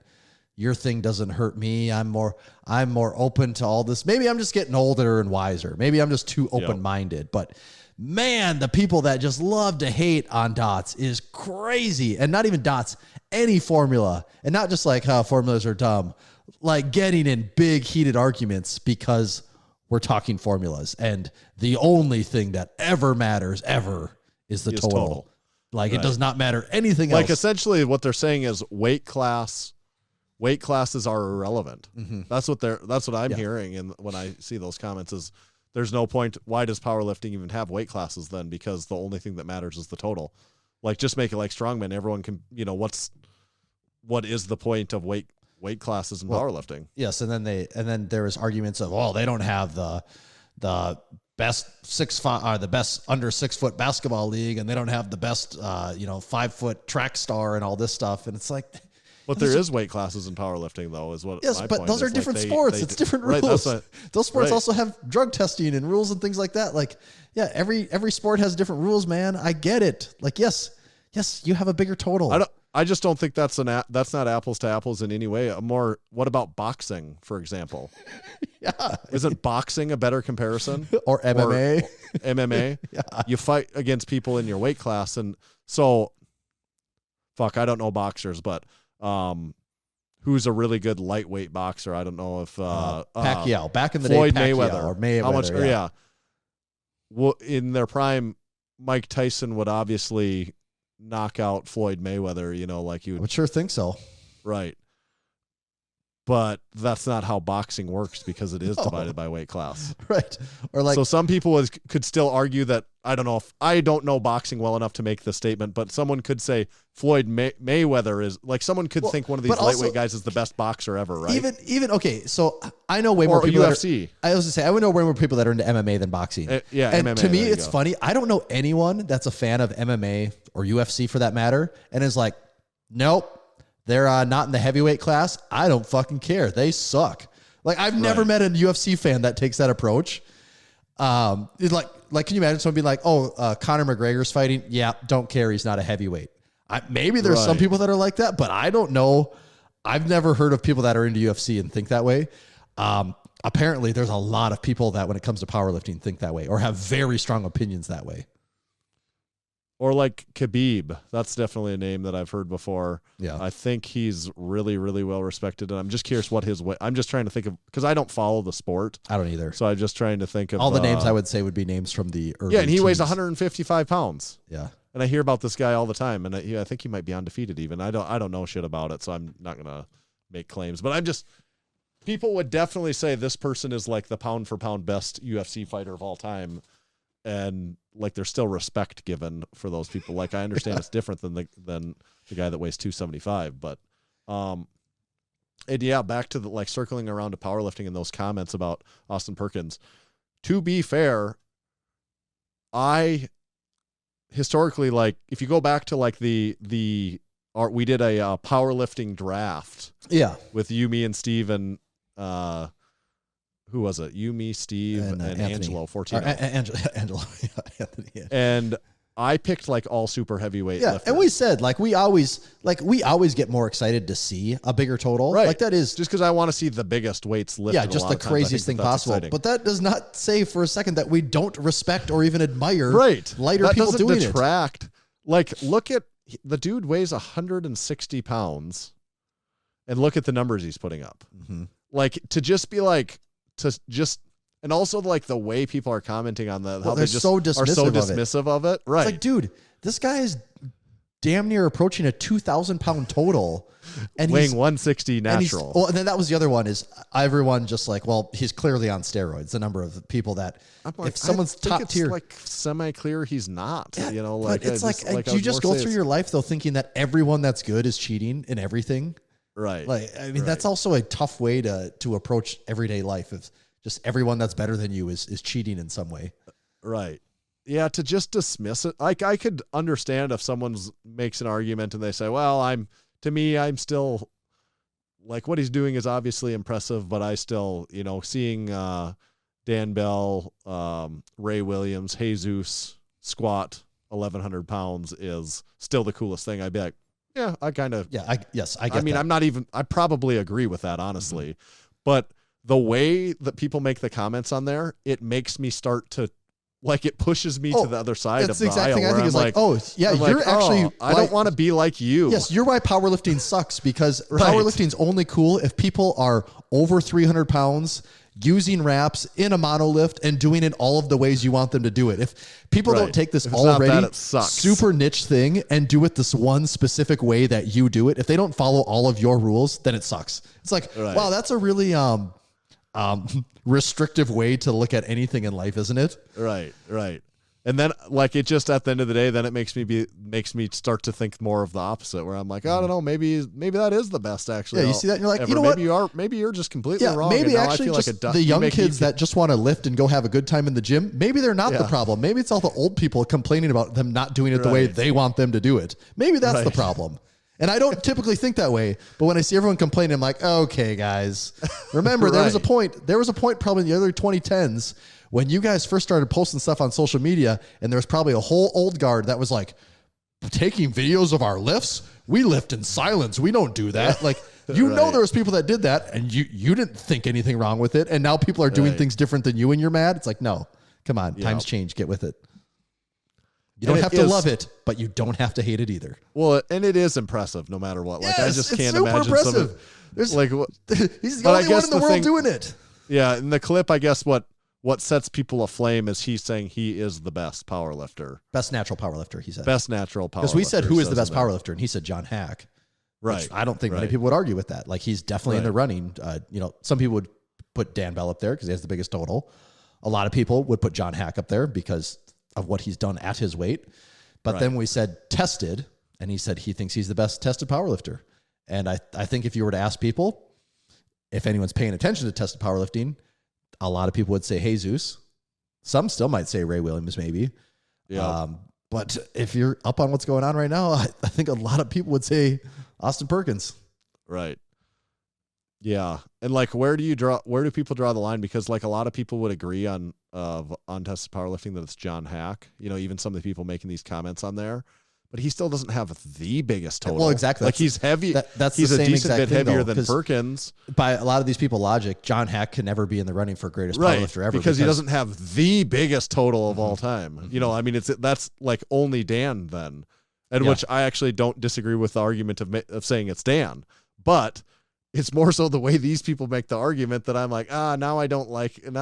Now you make you making me feel like a dumbass by thinking that way, because now I'm like getting lumped into the way you talk. Yes. And then I don't want to feel like that. It's like, to me, it's actually like politics and a lot of things. We talked about it. I think politics work like that a lot of times to me, where if I kind of have a little bit of an idea in my head of what I think, and then I hear people steel manning it in a way that they really sound like dumbasses.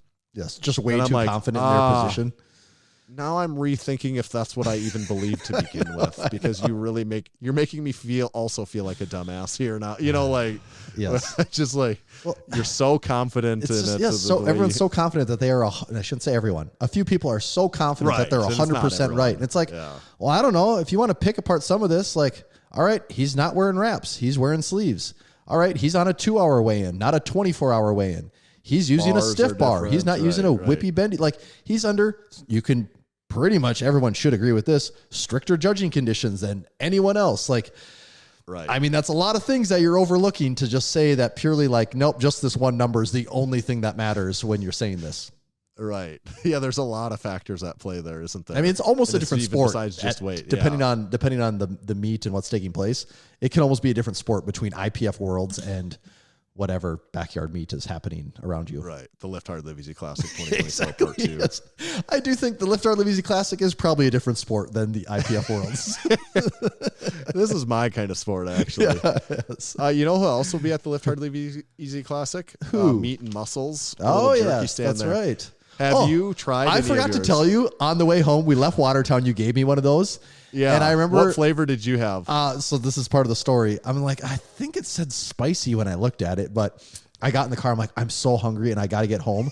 And I started eating it. I'm like, yeah, this is really hot, but I can't stop. It was Did you have this one? It was the habanero burn. I was going to tell you, I ate the entire package. That is fucking spicy. I ate the entire package on the way home. You did? I ate the whole thing, every piece of it. Holy crap. Yeah, I had to visit the restroom a little bit later, but then I was good. But I that was had too to have hungry. been hot. I mean, it was hot. It was hot. It wasn't like habanero stuff can be either ruin your life or just really hot. And it was, to me, it was pretty hot. This is about beyond my, like, I eat this in small little bit. Like, I can't, if you said I need to eat this whole package, I'd be like, I need a glass of milk with that or something, because that is too spicy for me. And I think halfway through the ride, I ran out of water too. And I put it down. I'm like, okay, I don't have any water. I should just leave it. I then went back and ate the rest of the package before I got home, dry. I was hoping you had the spicy one. I couldn't. I guess we both have that. Ate the whole thing. I was going to ask you, because I know you're not a huge spicy guy, how that went for you, but this is tolerable for me. Any hotter than this, and I couldn't eat. Like, this is kind of good for me in like really small doses. I actually like it. I'm like, this is just the right amount. But to eat the whole pack, like to rip off a big old hunk of this, I'd be like, the whole that's thing. too hot. At that point, I was running on. I ate breakfast in the morning, and then I had some donuts, and then some habanero jerky. Yeah, I was pretty hungry on the way home from that one too, actually. Yeah, I just didn't want to go hit through the Summit truck stop on that one. If I would have had a good spot too, I would have. I just didn't want to go all the way through Watertown to go through a restaurant, because it would have added so much to the trip. So yeah. Okay, are we wrapping this one up? I think that's about it. Let's see. We're going to record next week. Yeah, that will be that'll be kind of that might have to be a title topic type episode, huh? Yeah, what day are we gonna have? We're gonna have to record on like Monday or Tuesday. Monday. Yeah. We're not gonna really talk about the meat though, because we just did that. So we gotta talk about something different. Be an in-betweener. Yeah, but it'll come out after the meat. But we don't know anything about the meat yet. Mm-hmm. We could get a guest on that one. We could, yeah. Too. Okay. Yeah. We'll have to. But it'll need to be Monday or Tuesday, though, right? Yeah, it will be, because I'll have to download it and have some time to edit it. And while we're doing the meet and all that, it's going to be, oh man, I'm just already thinking in my head all the stuff that's got to happen between. Whew, going to be a busy week. Yeah, I'm starting to think about how I need to pack up some of this inventory around here because that, like, just getting it into boxes from, I mean, it's all, our display is the same that we put up at the Arnold. Mm-hmm.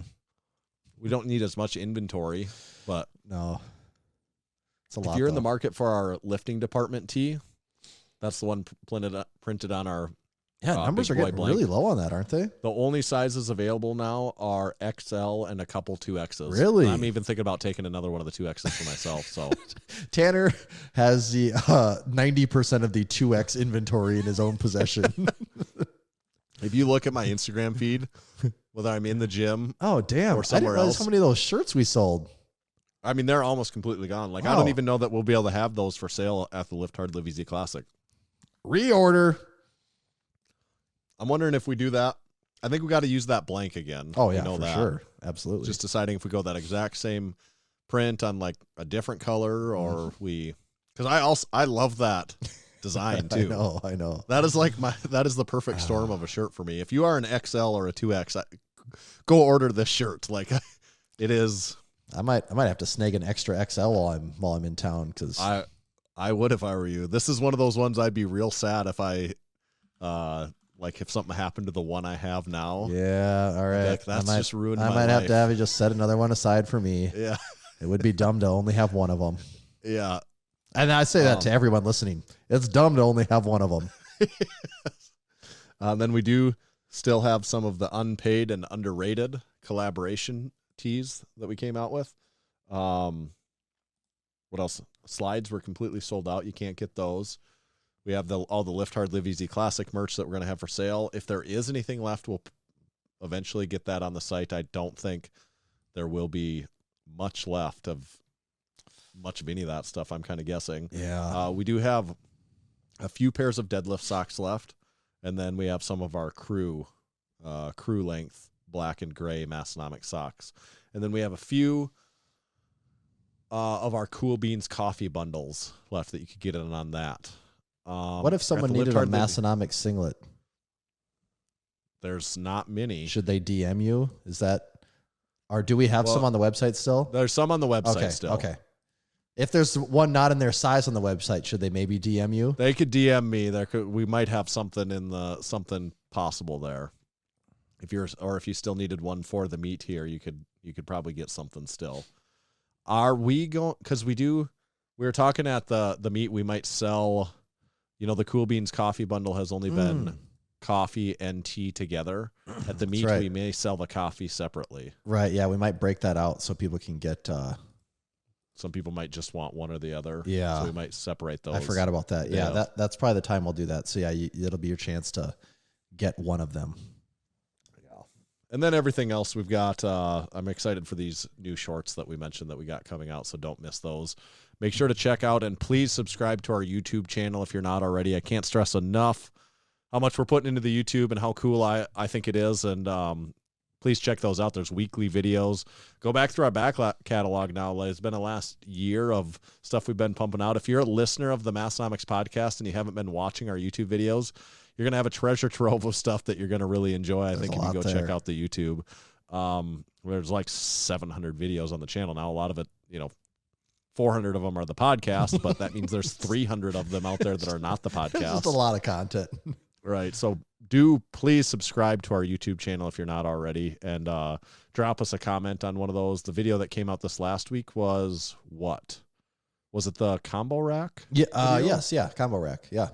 And then we have a video coming out this week about actually tomorrow. Well, as of recording this, tomorrow is Bench Q, but this week we'll have a welcome to Western Northeast South Dakota. And then probably a couple weeks of more Lift Hard Live Easy videos, and watch us having some fun and just a bunch of guys and gals being dudes and dudettes.